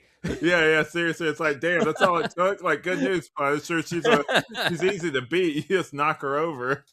It's The true. move's It's true. over. Yeah, Tommy does get to sort of establish himself more as the big brother to the kids, I guess is the best way to put it for this. So I think that's cool. Again, we want to feel for Tommy. We want to care about him. He's the innocent who's caught in the middle of a lot of this, and the one who kind of probably reminds Frank of his own family at one point. Definitely. Sato at one point is going after them. They manage to get away. The children file out of the bus. We got one little girl holding on to the mostly naked Frank. Like you Yeah. said, how is this supposed to come across to It's everybody? kind of speaking of Miller, it's kind of like, and I know like it wasn't Oh meant yeah, to yeah. be like weird, but in I Dark know Knight where you're going with this. Returns, Yeah. where he goes and he's naked into the other part of the cave, and then like Carrie Kelly is happy to see him and runs up and hugs him as like he's fully naked still, Mhm. and like it's they rightfully, I don't know if you noticed this in the Dark Knight Returns movie, whenever there's that moment, it just like they cut before that where like she just turns and looks and smiles because she sees him, and then that's it. Like they don't Yeah. they Yeah. don't try to recreate that because they're like, that's weird. We're not going to do Let's that. not do this. Yeah. Yeah, So you're right. That is very reminiscent of, and I kind of wonder if that was also kind of an inspiration, or just like a mostly naked huge man with a comforting a yeah, girl at one point. So it is a cool description here. He's described as a giant among swarming ants. yeah, So cool visual at this point. In the cell, Punisher is meditating, though not. It didn't seem like he was naked this time, but I guess if he doesn't have much clothes, then yeah, maybe he was. But Berkowitz does think, like you brought up, Frank kidnapped the children, and Frank mhm, reveals that he was rescuing him. And when Berkowitz asks him who made him judge, jury, and executioner, Frank responds with that opening quote that a man should not be afraid to express his inner self. yeah, Yeah. And then that cuts us over to the flashback that shows that Frank Castle's family was killed when It looks like so in the original comic, they go into Central Park to have a picnic, and then they come across these mobsters who are performing an execution, and the mobsters decide, no witnesses, let's kill them. And in the movie, the wife and the two daughters are on the way to a picnic, and they get in the car, and that's when it blows up. In this one, it looks like they already got to the picnic, and then the mob found them and started torturing the family and Right. shoved the wife and the daughters in the car. This is where it gets really Yeah. fucked up. Yeah, pour the kerosene over everything, and Franco himself lit the match to burn them Yeah, to he's death. a lot more, like, irredeemable in this Yeah, version versus in the movie where they kinda add some layers to him. yeah, for sure. So this is a much darker origin sequence than anything that we saw in either the work print cut or any of the cuts of the movie He kinda at this looks point. like, at least in this, like, bottom panel on the right, like, where he's, like, screaming, Yeah, right there, he kinda looks like the guy that they got to play, sorry, what's his name again? The main villain that he teams up with? Franco, Yeah, Franco. He kinda looks like Franco right there a little bit. Jerome Crabbe. Yeah, I can kind of see that actually. Yeah, Yeah. But this is the original. What we're seeing on screen here, this is the original sequence of the origin in that first solo story in Marvel Preview number 2, I believe. So yeah. this is where it all kind of comes from. They didn't completely do this in the movie or in the Yakin script. They only really did this in Punisher Warzone as a flashback. At least it's the flashback of the aftermath. You don't actually see them open fire and stuff, but it's the aftermath of that. But I think when I got to this point, I'm like, okay, this is a huge change. I think it feels most likely that they said this is too dark. We gotta we gotta lighten this up a bit, even though it's still going to be R-rated. It's still going to be the Punisher. Yeah, it's a little there's a lot more, like, this one's, like, a lot darker than Yeah. what we ended up getting. I know Max is, like, kinda more comedic or darkly comedic, right? Like, even though it's really dark. Mm, But I've it heard kinda it darkly comedic can a little be, bit. but it's still more like viscerally violent. Yeah, You know, yeah. Punisher is. We get a little bit of about the fact that Punisher's going to go to trial. He goes on trial in this, Yeah, that but surprised me. it's covered mainly in news reports rather Mhm. than you don't get to see him being on on the stand being like, I liked it. Yeah, yeah, basically, I would've loved that. Him and Oliver said the same, That's true, said yeah, the in same, Arrow. yeah. He's getting I interrogated. wanted to. Yeah, that's such a good season 5 of Arrow, guys, go Yeah. watch it if you haven't. Yeah, that's so good. But yeah, reporters say that all Punisher says is that he punishes the guilty, and he's being represented by Franklin Nelson and Matt Yeah. Murdock as his defense lawyers. Why would they So again, represent very him? They only usually represent people if they're, like, I know it's for the cameo, but if they're, like, innocent, basically, like, they look at him and be like, "What's the open and shut case? This guy murdered these people." well, I mean, it's a little different if you have the Daredevil Punisher backstory, which obviously this doesn't, Yeah. unless they're saying that happened before all this. I think it's an Easter egg that Yakin is bringing in, Oh, and I yeah. think at this point in the comics, I don't think it had even happened yet. Like we know this in terms of like Daredevil season 2 shows. Like, okay, I'm going to Yeah. defend Frank Castle, but this, if we're looking back in comic canon, I looked into this because they did have Frank in jail. He had been caught by the cops, and and then similar to what we see in the movie and in the That's right, I comics, forgot about in the you know, series they did that. yeah, like Frank kind of doesn't want to fight against cops. And of course, in the movie, in the script, is because he used to be one of them, but that's still in the comics. He doesn't like fighting with cops, and so he allows himself to get arrested. But he has a different lawyer in the comic. He doesn't have Nelson and Murdoch. So once again, Yakin is ahead of his time with this whole idea of Got, like, a Nelson and Murdoch crystal ball representing. or something, man. I know, right? We got the Catholic thing with him. We got the skull being on a shirt, the skull being on the body armor. We got the Nelson and Murdoch as defense lawyers. There's probably something else that I forgot too, but it's all in here. Yeah. Yeah. We got a cool moment of Castle getting escorted through the jail as prisoners are jeering at him, which again is right out of Circle of Blood. This is the opening page of Punisher Circle of Blood, where it starts out with him at Rikers. So we have a cool badass moment where one guy This spits at him. guy this What's guy up? looks like how the script described Yeah, right. yeah, with just this massive dude, yeah. Yeah. I can see Yakin having this on his desk next to his Yeah. typewriter as he's typing this up and being like huge back, as you can Yeah. see over here. I'm trying to think because I would think like if you didn't care about like if he was like white or not. I know he's supposed to be Italian, but like if you wanted to just Mhm. go for a guy that's like just the size wise would fit that like maybe somebody I wouldn't say like necessarily translate for acting role necessarily, but the guy who played he actually played Batman in that Unburied thing, but that actor Oh, just in Winston terms Duke. of like yeah, Mhm, just in terms of like a big dude, like I mhm. could see like someone like maybe his size or like his kind of stature playing like at least like what's described in the script of like this massive guy basically. Yeah, I do think Dolph is the biggest out of the live action actors.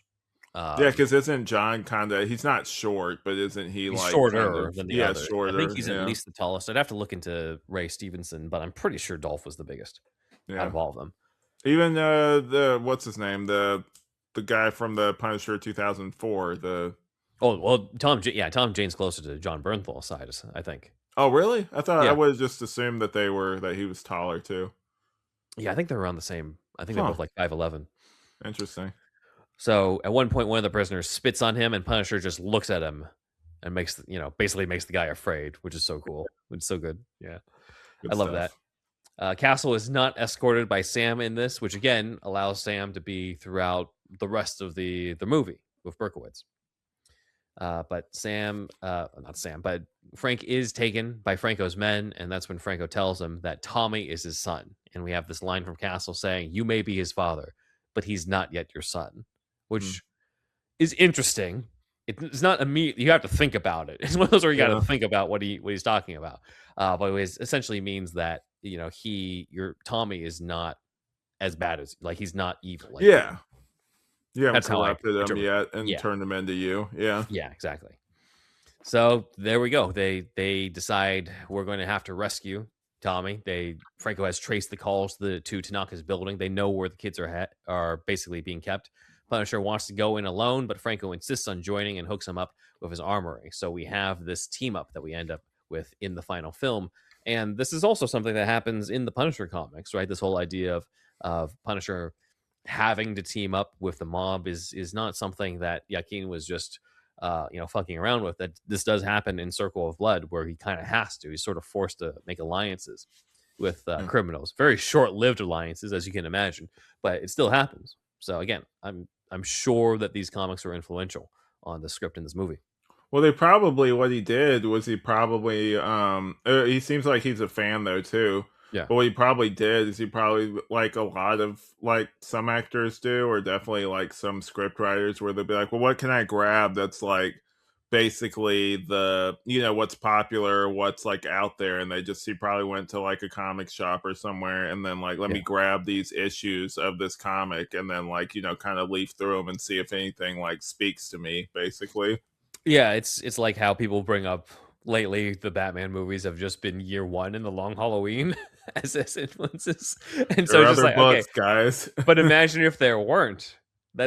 That's the kind of position that Yakin's in with this. Is like these are pretty much the these are the Punisher comics. These are the only solo Punisher comics at the time. Are those three? Yeah. Otherwise, maybe read a little bit of the Spider-Man stuff to get some added stuff, but that's about it. Yeah. Yeah. Has the Daredevil had that crossover? That crossover had come out That already, had happened, yeah. obviously. In Yeah. Frank Miller's stuff, yeah, and Frank Miller's stuff that had happened. So that's Yeah. probably why Yakin has Matt Murdock in it. But, like, again, they probably I don't know how it would have gone in terms of them having because it looks like they do have the rights to Daredevil because they did do the Hulk. Like, they have some rights to different Marvel characters, but I don't know. I don't know what the situation would have been in terms of, like, can we bring those in? Like, can Matt Murdock show up for just a scene? I think Yeah. Yakin was smart to just not have Matt Murdock as a major, major role just in case, right? Just in case that Yeah. would Well, be a thing. there's no way that they were gonna have like another like back then. Like I know we like to like theorize and stuff about like oh if they had this character or stuff back then they were like even with the director talking about it like they're even scared to put the skull on Right. his shirt, so there's no way they would have another costumed, Mhm. character in it, Right. basically. It would be great, no, don't get me wrong, I'd love to see it, but it's just they weren't thinking about stuff like that back Yeah, then. yeah.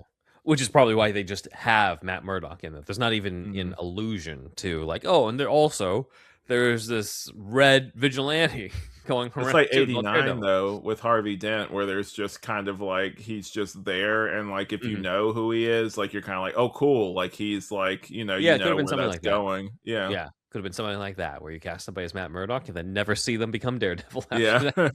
Oh, great. And then they do a Punisher 89 comic where you see him become Daredevil. I would actually, I would check that out too. Yeah, I know I was just joking, but that actually sounds cool. Pretty badass. Damn, I wish we had that now. Anyway, we're about to jump into the third act, so we'll take one last break before we see you there. Hey everyone, I wanted to share about my manga, Musashi and Son, the one that you heard about in the previous break. It is my take on the legendary samurai, the real-life samurai Miyamoto Musashi. I had the pleasure of discussing this at LA Comic-Con with fellow podcasters Jonathan London of Geekscape and Zach Schaefer of $2 Late Fee. You can check out the episode Geekscape Live at Comic-Con, LA Comic-Con 2025 for the full panel. But this is just a snippet where Zach of $2 Late Fee got to ask me about it, and we went more into it. So check it out. Thank you. Can I ask Ben a question? Yeah, of course. Because you guys are you guys are on the same network. Yeah. Please, so you're friends. I only see Ben. I see Christian maybe more than that, but Ben once a year. Ben has like 3 or 4 comics in front of us and a graphic novel trade looks like. And I looked through one. It's Musashi and Son. Yeah. And I sold that at a panel. Beautiful illustrations, but I just kind of went through the writing a little bit. It's really fantastic. Ben's a really good writer. Ben's got some cool stuff here. I'm kind of tripping out. But I look at Musashi and Son, and I'm like, James Liu would be a great lead in if there was a film version of this. Put some beard on him and put a long hair, for ponytail and whatnot. I think it would be pretty awesome. But I'm tripping over your stuff. It's so cool. Oh, thank you. Yeah, it's been in the works for a while. I mean, the first time that Jonathan brought me onto the panel, I was like, I've got like issue 1 in the works, and now I got 3 of one series, and the other one is Musashi and Son, which is, we sold a copy of it earlier today at a panel because it catches your eye. Like the Ira is the name of the artist, and she does fantastic work, and she's also like really fast and does fantastic work, which is rare in the comics industry. So I owe her pages because she's a lot faster than I am in the writing, so I have to do it. But yeah, it's essentially based off the real life story of Miyamoto Musashi, who is known for the Book of Five Rings and all these duels. But one thing that I found out about his life was that he adopted this one child that he found who was an orphan. The orphan was sharpening a sword, and he's asking, why are you sharpening the sword? And the kid says, well, my father died yesterday. I'm not strong enough or big enough, because he's like 10, to carry him up the hill to bury him. So I'm going to take the sword, I'm going to chop my father in half, and take it up in 2 trips. And Musashi says, how about you don't cut your father in half, I help you, but in return, I train you to be a warrior. And so he trains this boy to become a samurai himself. Flash forward many years later, they fight side by side together in a battle. We don't really know what happens in between. So this story is about how that came about. Wait, hold up. Is this folklore? Or is this actually... This is the folklore. This is the legend as it's told, yeah? This is the legend of Musashi. This is a great story. I'm going through, here are the details of that, where you have a child whose father is a fisherman, a farmer. He's someone who's been shown affection the way that we're used to. But Musashi, his only way to show that he cares is to teach a kid how to kill somebody. Because right here in this panel room, Zach's son is sharpening a sword that was given to him by somebody on the Comic-Con floor. And we just need Zach to keel over. And we can see if Bodhi... James Liu will come over. We'll see if Bodhi wants... Hey, Bodhi, you want to split your dad in half? I ain't training you to do nothing. And if there would be a role for Steven Seagal in the film version, everything we've talked about would actually synergize in one thing. I loved working with James Liu. I'd love to work with James Liu again, but... Steven Seagal and Bodhi. That's a minor character. We know James is the lead, but there has to be somebody Steven could be. There are villains. Perfect. Because the boy lost his father in my version. He gets a cake thrown at him and he eats it. And so Musashi's like, I'm going to train you to wipe them out. So a Russian sympathizing bandit. So Ben, we found a spot for Steven Seagal. Where can we get your book? You can get it on Amazon, or if you're here, I mean, if you're interested, you can just buy it off of me. I have copies. Yeah, we got 20 minutes left in this con. What are you talking about? And that is Musashi and Son. You can check it out in the Amazon link below under my author page. We have Volume 1, The Ring of Earth, that you heard me talk about, and then Volume 2, The Ring of Water, is releasing this year in 2026. You can get both off of Amazon. You can also get merch on our TeePublic that we list below under my name. You get all the superhero stuff you should know merch that I talked about earlier, but also Musashi and Son. So check that out. Thanks. All right, we're back, and we're chilling just like Frank Castle's chilling in this image from Punisher 89. We were laughing kind of at the expression Frank has here. He's very chill considering he's got a gun to his face, but he's probably used to it at this point. Hey, Franco, what's up? Got a Big Mac? Yeah, I got a Big Mac. I got this chain around. That might not be. You're gonna have to feed it to me. Strangely erotic moment. Yeah. In the script. That's the director on the commentary. It's like, oh, another BDSM scene. Look at the sensuality of this scene. One other difference that happens is that Berkowitz is not taken. Berkowitz is not taken by Franco. So because Berkowitz is not taken and Sam is not assaulted in Frank getting taken. There was no pizza scene. I no just pizza realized that. Holy shit. He didn't throw the box of pizza at him. God damn it. Yeah. This script sucks. it can't all be better than the movie. Oh man, they didn't have that iconic scene. Seriously. So that's not in there, but yeah, it's a much smaller role then for Berkowitz in the sense that Berkowitz doesn't get taken. Berkowitz doesn't have to break out of being in captivity. So that's all. That's all. Factor in as much in this. Yeah, he doesn't. Which is why when you brought up in the Patreon the director's commentary, sort of the feeling that they had to build up more of who Jake was, I can kind of see what they mean by that. Yeah, definitely. He's not as big of a character, it feels, in this one. He says "let me in" at one point when he goes into the actual prison cell, like in the script, like when he's going to talk to Frank. And I thought originally if they were gonna have the "let me in" part, so I was like, it's gonna be kind of funny if he goes "let me in" and then like later on he's screaming at Frank like "let me in." I do wish again that Jake Berkowitz or a character like him was in the comics at that time, because I was looking and like you can see like maybe he's an amalgamation of different characters. There's a detective in that origin story who kind of helps Frank when he knows like, hey, here's the mob, they killed your family, I can't do anything about it, but maybe you can. There's another, like there's like an FBI agent who tries to hunt him down in that Marvel preview #2. And then there's also in that Marvel preview #2, there's like a war veteran buddy of his who gets caught up in things. Yeah. But there's not really a good equivalent to him. Again, I feel like he's such a good character. He could have been incorporated in the comics. Just imagine just like his war veteran buddy is the one who has to hunt after him in like the regular Punisher series. Like maybe I'm just ignorant in terms of what's in Punisher War Journal and stuff, but I don't. We gotta become experts. You gotta become the man that knows too much about Punisher. Yeah. Right. Well, let us know in the comments if I'm wrong about that, but I'm fairly certain that there isn't really that type of character in that, because otherwise it's like, okay, why at this point have they not incorporated that? Because you get Jake in this one. And then in the Tom Jane Punisher one, which we'll talk about at another point, but we've got Jimmy Weeks. And then in Punisher Warzone, he meets Colin Salmon, Walter Steele from Arrow. He meets that guy himself, General Zod, and the in Krypton. Oh yeah, he is Zod. Yeah, he meets him in that story. So they're not really friends before the army or before the Marines and stuff. And then in the Netflix show, it's Curtis, whose name comes from a minor villain, I think, in the Punisher comics, but doesn't really have that backstory. Microchip is great in that first season of the Punisher Netflix one. I still like. I think he did okay as the Thing. I still like that guy better as Microchip than as the Thing.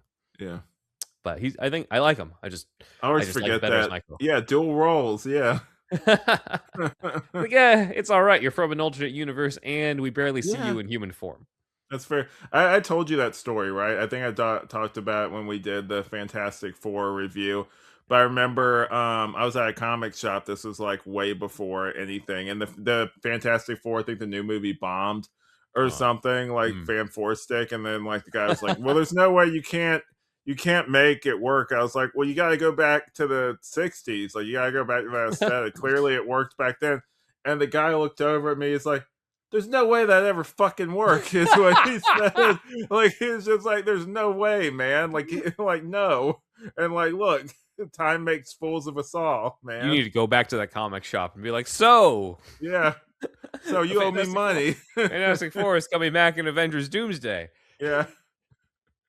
Sir, this isn't Wendy's now. This place doesn't exist anymore. Hey, I tracked you down. I found your LinkedIn profile. I found you at this Wendy's. Wait, why are you calling the police?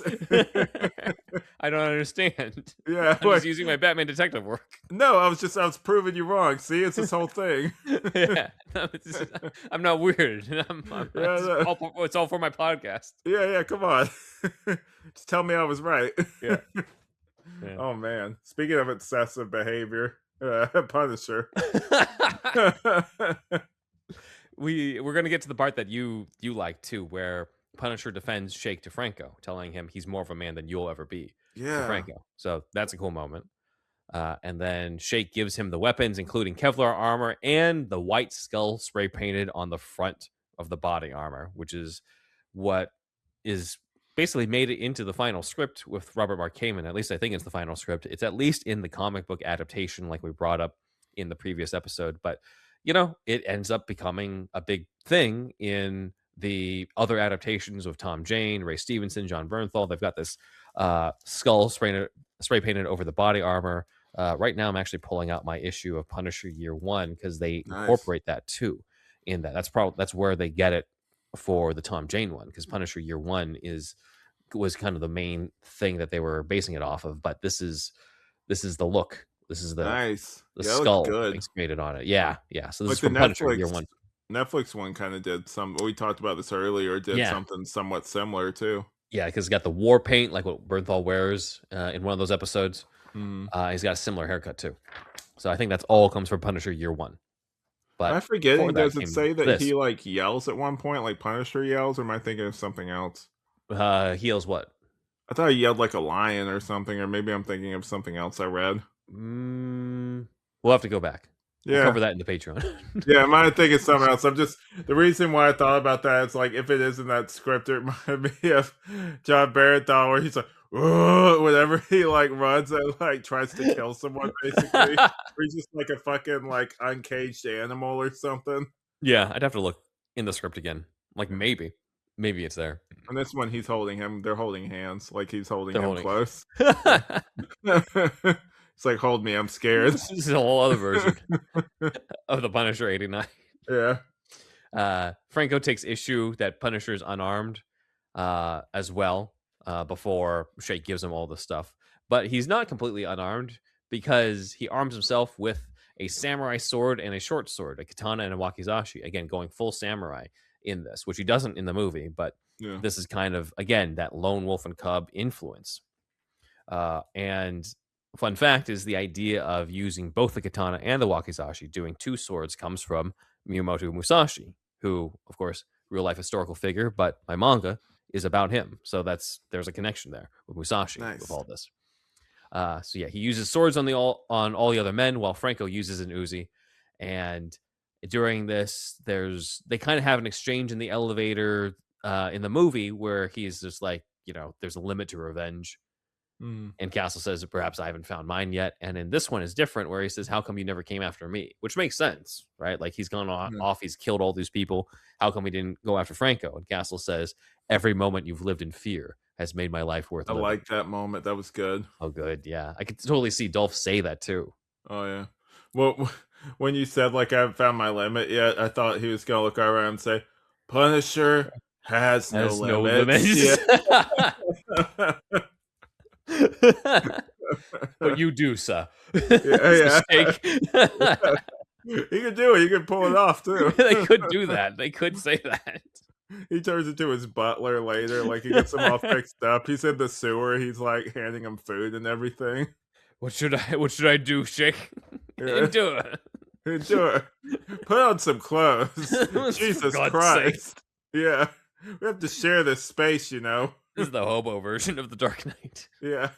Well, this one, it's like it goes kind of crazier because he's trying to get what, like the switch, right? And then like the rat's like I was chewing just getting away to at that. his Yeah, yeah. fingers. Oh, my bad. Like No, I no, no, no. jumped I ahead. was just thinking about that because I had this not uncanny valley, this Mandela effect thing happen when I rewatched the movie after I'd Hmm. read the script. I'm just like, where's the part with the rat?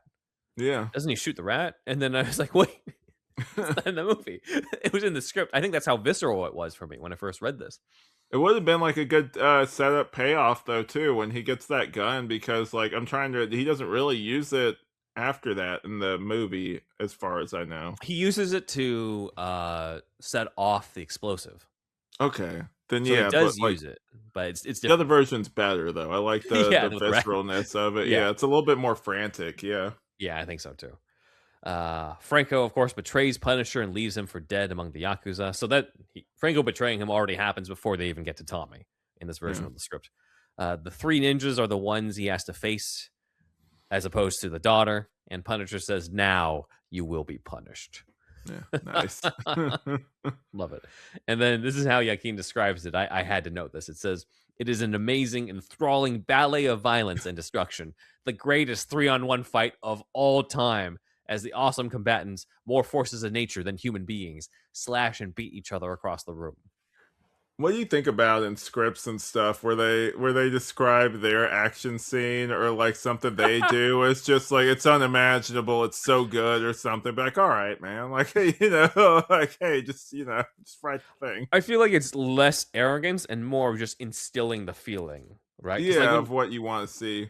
and when I read this, I'm not thinking like, oh, look how fucking arrogant Yakin is. I'm picturing like, oh, this is like just an amazing action sequence, that type of Yeah, thing. It's trying to that's get you fair. enthusiastic about it. I mean, this is one of those things where I think it's down to personal preference for writing because I always felt with my own screenwriting, my prose tends to be a little bit more on the like functional side Yeah, because they kind of tell you like, at least when I was in training, they're like, nobody's going to see this. Right. yeah. Like it's just to get Except for us. yeah, like us, like, unless it's on the superhero stuff you should know episode. But yeah, Yeah, nobody's really definitely. going to see this. It's all about what comes out on screen. So you can be as flowery as you want on the description, but if the story sucks, nobody really gives a fuck or Yeah. how good your prose was. However, it does, especially in the case where I believe this was sold on spec. Like if you're trying to sell somebody on this movie, something like that goes a long way, I would imagine, in terms of like getting them excited or getting them to like really be amped up about this action sequence. So that's something that I personally have been like trying to work a little bit more on in my own writing. Because again, with the comics that I write, you don't really need some great narration or the description. I literally have to just tell my artist like, okay, Musashi pulls out his sword, just have that, and it's Yeah. all in the dialogue. I can't. But with the audio stuff, it's a little different than I Yeah. do for Newverse. Like I think Tim Maxwell over at Newverse, one of his strengths for the narration is really good narration to the point where I listen to some of his stuff that he has, or when in our collaborations when I read his part of the script, I was like, damn. All right, well, you take the narration from now on. I'll take care of some other stuff in Nice. these Newverse things. So it all depends. But yeah, for me, I do like it, and part of that comes from the fact that it's not something that I feel like I'm strong in for my descriptions. I think, Definitely. I think that this is a really cool fight sequence, though. And at this point, he decapitates one guy, stabs another, and he breaks the Koshiki's neck, which, becomes the fate of Tanaka's daughter, as she's named in the movie. A lot more visceral, at least with the decapitation, than anything we necessarily got. And That's it true. definitely was bloody, like the unrated one too. But like, there wasn't I don't know. Like, I feel like you could also play. Like, I'd say it's darker, but like they do decapitations. Like they had it in the. I haven't even seen this movie all the way through. They had it in one of the Twilight movies where I think like they like cut someone's neck off, but there's no Yeah. blood, and you just see like the head roll on the ground. So I could totally see that, though. yeah, you could kind of like do it to where like it just depends on how you play it, where it could either be kind of comedic or be dark, depending on like how it was shot, Mhm. basically. Yeah.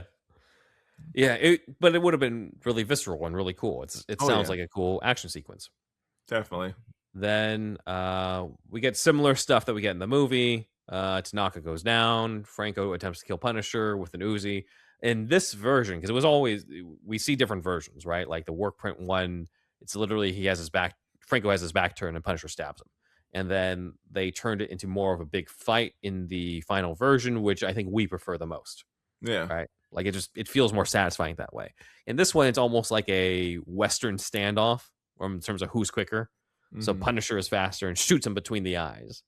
Well, yeah, because he's about to leave, and then like he like realizes that he's gonna like do like a cheap shot basically, and he's like, he's so experienced. It's kind of like this is different, but this is also like a really good, really great scene in Batman Under the Red Hood. Whenever there's that moment where like Red Hood has the gun to him, it's like it's him or me, decide, and then like he like starts leaving, and then like he hears the chamber of the gun. And he turns around, throws the batarang before the, bullet dislodges from the gun. Like kind of similar vibes. Yeah. Yeah. Yeah. I gotta go watch that movie. That movie's so good, man. Yeah, for sure. Yeah. Yeah. That red that we're looking at here kind of reminds us of that too. Yeah, definitely. Yeah. Then we get to the big moment where Tommy, the kid, vows to kill him. And Punisher does, like in the work print cut, points the gun at him first, then hands it to him, and says, if you grow up with this in your heart, you will become a monster and thousands will suffer. But if you get it over with now, you still have a chance. Which I thought was a cool line. This is very similar. So this actually feels right out of the comics. This feels right out of Circle of Blood. So in Circle of Blood, like you see on the right, this is a character named Tony Macera, whose father was a mobster, even though he wasn't. And again, they both have T names. This is Tony, not Tommy. Again, that confusion. Tony wants revenge because Punisher killed his father, but he's not naturally a killer. So he spends this entire comic trying to hunt after Punisher. And there's this big confrontation with him versus Punisher with the gun that we see here. And it's a very similar scene where Punisher pretty much tells him, all right, but if you do this, it just continues the cycle of violence that you hate so much. And then Tony decides not to do it, and he brings the gun down just like Tommy does. And it's a very similar moment. I would be very shocked if Yakin hadn't read Circle of Blood, considering you've got gang wars, you've got Punisher having to team up with criminals, you've got the whole thing of Punisher being in jail at one point, and now you've got this sequence with the son of a mobster whom Punisher has killed putting a gun on Frank but not being able to pull the trigger. Yeah, it's I know we prefer. I like the more subdued performance. Definitely, it just fits him more. But I don't know. Like I think in the script, it kind of indicates the more calm performance. I feel like they did the other one where he was more energetic, just to like let's just do a different take just to see if this works. Yeah. Because when you're doing a lot of this, you play around with different, like, what if it was this? What if it was that? With that. So I imagine the direction to Dolph was like, what if you're playing this because you want him to do it? You're desperate to die. Yeah. As opposed to the other one is like, you do it. Whereas the one in the final version, I think is more of like, you're resigned to die type of thing. I think. Well, at this point too, he's lost so much. Like he probably is just like, if this is my way out, Yeah. Like to you, it makes sense. I can see that being like a direction the director gives to Dolph in this. Yeah. So Frank goes off, and then when Berkowitz bursts into the room, instead of yelling Frank like in the movie, he yells Punisher. Yeah, which is like kind of like that's important because like when you think about it, in the movie, he still believes like Frank, like the human side, basically. And the other one, Punisher, maybe he's finally just like, this is who he is. Like, I need to get him. Like, I'm going by your moniker, basically, instead of the person I knew's name. Yeah. Yeah. Yeah, I do like that, but I also I do love, Gossett Jr. running out and yelling Frank as in the finale. I do love that. No, that's what I'm saying. I prefer the original. It's more hopeful at the end, even though it's tragic because like he just, disappears in the wind, basically. Yeah. We then have a repeat of the narration of him asking God for an answer on what he's doing is right or wrong. An answer. And then you noted this, and this is why you have the screen name that you have. But after he says there's still no answer, it fades out, and then it says the Punisher returns. And I was telling Ben this. I was thinking like some so MCU brained. I was waiting for it's like the Punisher returns in Secret Wars or in the Avengers. I'm like, what do you mean he returns? Like that was one of those things where I was like, I guess they were like fingers crossed, like we'll make like a sequel to this and everything. Yeah. Yeah, Yeah. that's what it looks like. I think Yakin was hoping that there would be like a Dirty Harry type franchise because I think at this point they had done most of the Dirty Harry movies I could with have Clint made like Eastwood. 3 or 4 of these. I would have watched every one of them. Like, can you imagine the next one? Like, you got Yeah. Gossett Jr. back as Berkowitz. You've got Nancy Everhard back as Sam, and like there's a new case, right, with Punisher. He's gone off to do something else, and maybe at that point it's because they're just like, oh, this first one was successful, but maybe we should embrace a little bit more of the comic booky stuff. And then Dolph has the skull in the Yeah, second Joe one. Pesci is in one, like the Joe Lethal Pesci. Weapons movie. He just shows up. He's microchip. Yeah. Oh my god, yeah. Funny Well, it look how, like Frank? a clown. Yeah. Funny, it look like a clown to you. Here to fucking amuse you, Frank. Yeah. Shakes is just like, I don't know if I like your new friend. Oh, can you imagine that dynamic? It's That'd be Dolph, so who's good. like mostly silent. You've got Shake, the I'm in melodramatic. a fucking sewer here. And you got Joe Pesci as a microchip. That'd be amazing. And then my you God. get Jigsaw at some point, right? No, Like, wait, no. Joe Pesci isn't microchip, he's Jigsaw. it's Jigsaw. His same voice, just like with the crappy look at my face. He threw it through a window. Yeah. Oh That'd be man, I'd amazing, watch the yeah. hell out of that movie. Anyway, unfortunately, there was no Punisher. There was no Punisher 2. They had announced it. They said they were going to do it. I don't know if there was a script written because they said they were going to do It it, was but probably hopeful.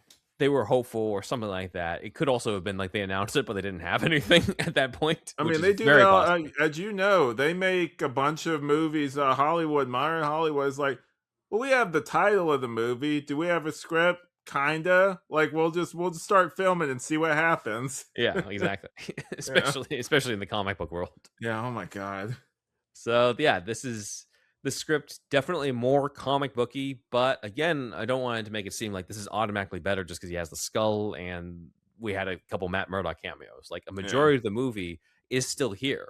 Like it has a solid foundation, which is why Yakin's the main one credited. I think is because most of what's in the movie is pretty much in here. There's some smaller differences. Obviously, there's more comic booky type of stuff, more Marvel stuff, but ultimately it's like it has certain things that I think are a little better, of course, but other things that I miss that are in the movie. So you can Definitely. see how it's laid out. I don't think it's automatically much like way better and stuff, but I do obviously the comic Did book they have fans a must wish novel they for have it. this?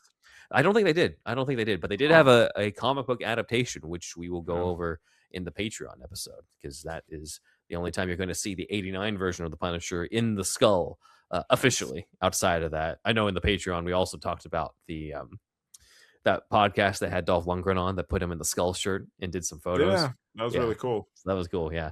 So if you guys want to check it out, join us on our Patreon deeper dive where we'll go into the Robert Mark Kamen uncredited rewrite of the script.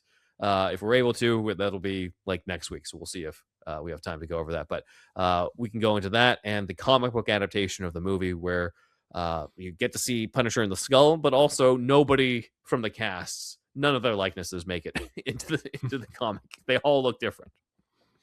So with that is superhero stuff you should know.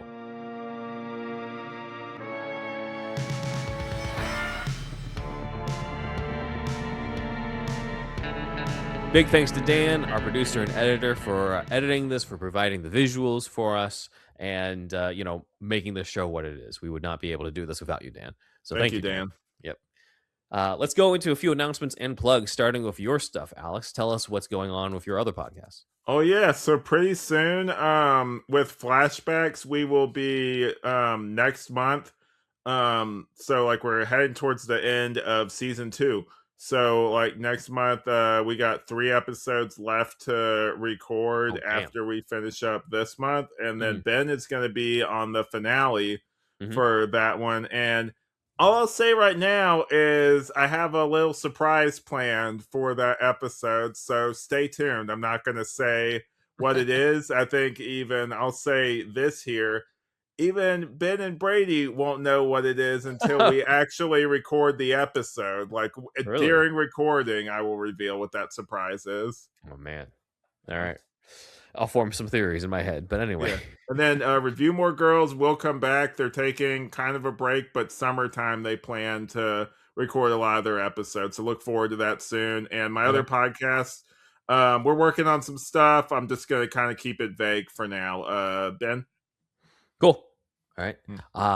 Musashi and Son, Volume 2. I talked about it earlier. You heard about it in the break. It is currently out. You can get both volumes on Such Amazon. a good cover.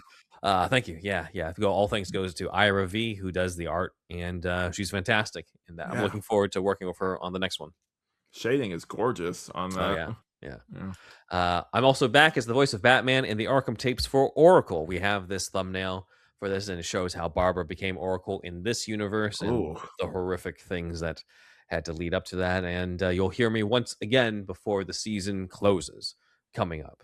I don't know when necessarily, but I did record some stuff, and I'm looking forward to that for sure. Nice. Then we have another thing coming up this month that also involves Alex. We have Alter Ego issue 4 with 2 covers. And on the right, you can see Alex's variant cover showing the horrific crimes of the host, the second family out of the 5 families in this universe who have taken over Detroit. And basically the main character goes undercover as a henchman to eliminate them. As you can kind of see on the left, this is Jace, my main character, and the shadow is the child version of him, the younger version of him who wants revenge on the Kaiser, who's head of the first family. So that's good. Issue 4, this wraps up the first chapter of the Alter Ego saga. Issue 4 basically picks up where issue 3 left off. A certain someone knows what Jace is really up to and being undercover. How does Jace resolve this, considering this is only issue 4? This is only the very first chapter of this story. So we'll see. And when that is released a little bit later, potentially April or May, I'll be releasing the trade paperback collection of those issues. This is the cover for that. Alter Ego Volume 1, The Judge. So this is, I pretty much described it as like, hey, like show me Jace and the 5 families with targets over their faces. And that's what we got here. So it's really good. Looking forward to it. Yeah. Thanks, man.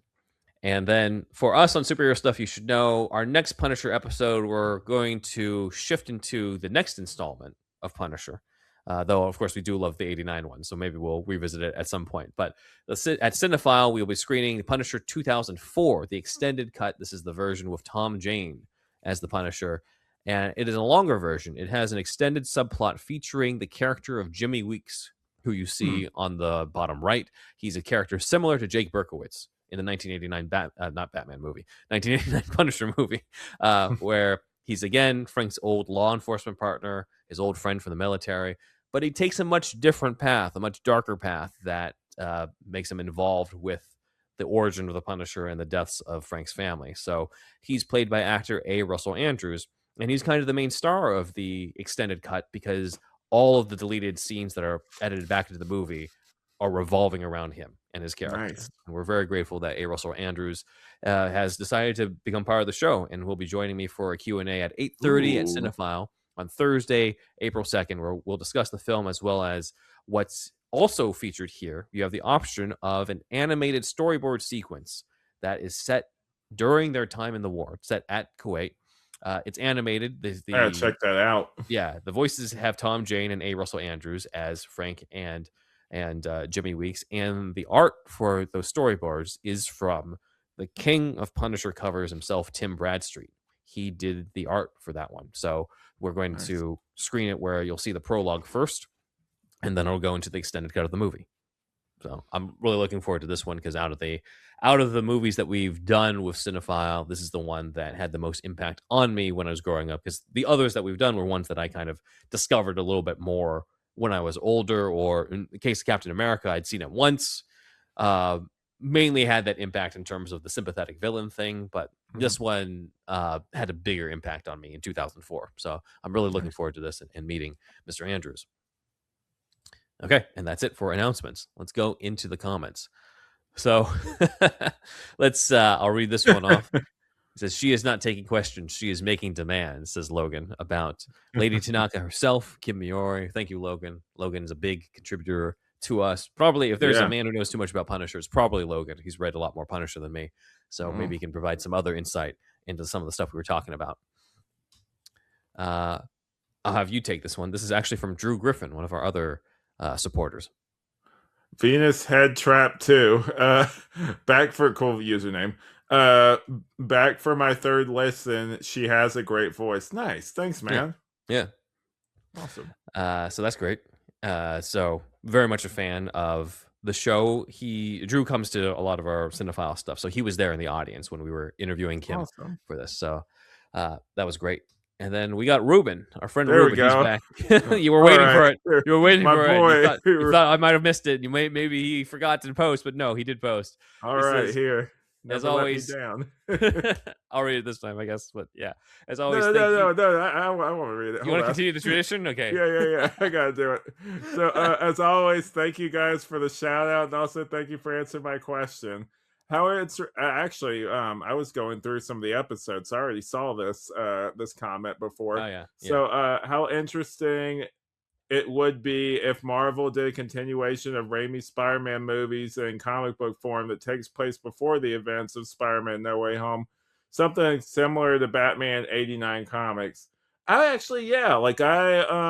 would be really cool. I'm kind of surprised that they probably have to cut a deal with Sony maybe or something to do some of that stuff. But I'm kind of surprised, especially because I think Tobey Maguire, from what I heard with that, he's I don't want to get too in depth with my character's background. He's just kind of leave it vague is what I heard. His note was with some of the stuff with him basically. I would really like, especially because I know you guys in the past have covered some of the plans for Spider-Man 4 and everything. It's one of those things where people are still massive fans of it, so I could definitely see them having some stuff set after 3 to kind of fill in some gaps, because when we see him again in No Way Home, he's a lot older. So what happened after the third one with him losing Harry and the kind of somewhat strained relationship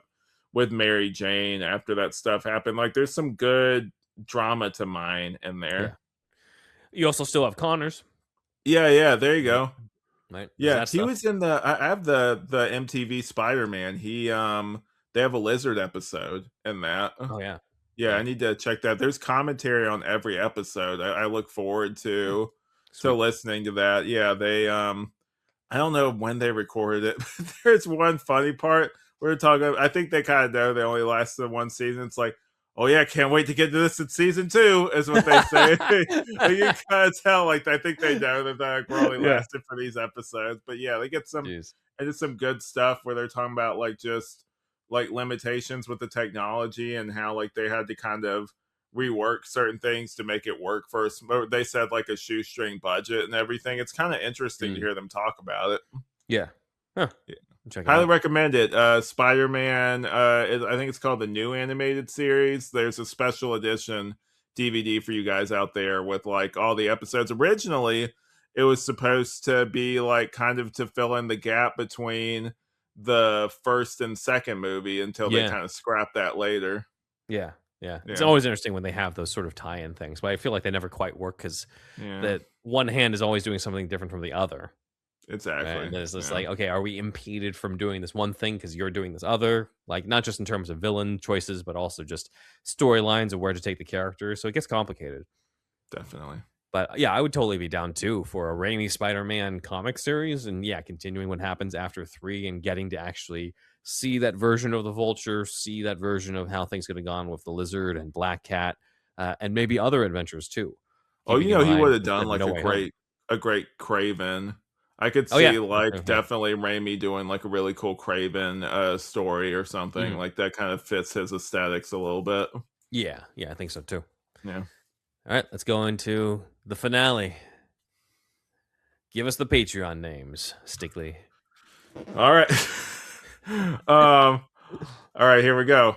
Halsey D. Corbin, Slight Rebellion off Madison, Choco Milk, Super Inframan Derek Osborne. Whenever I say that, I think of the Aunt May, the Norman Osborn, or no, Harry Osborn. Aunt May says it in the first Raimi movie. Yeah. Jason Price, Cyber 6, Nick Gonzalez, Devin, Benjamin Vega, Tito G, Ben Lee Page, CDX Rolex, Michael Page, and Nolan Moore.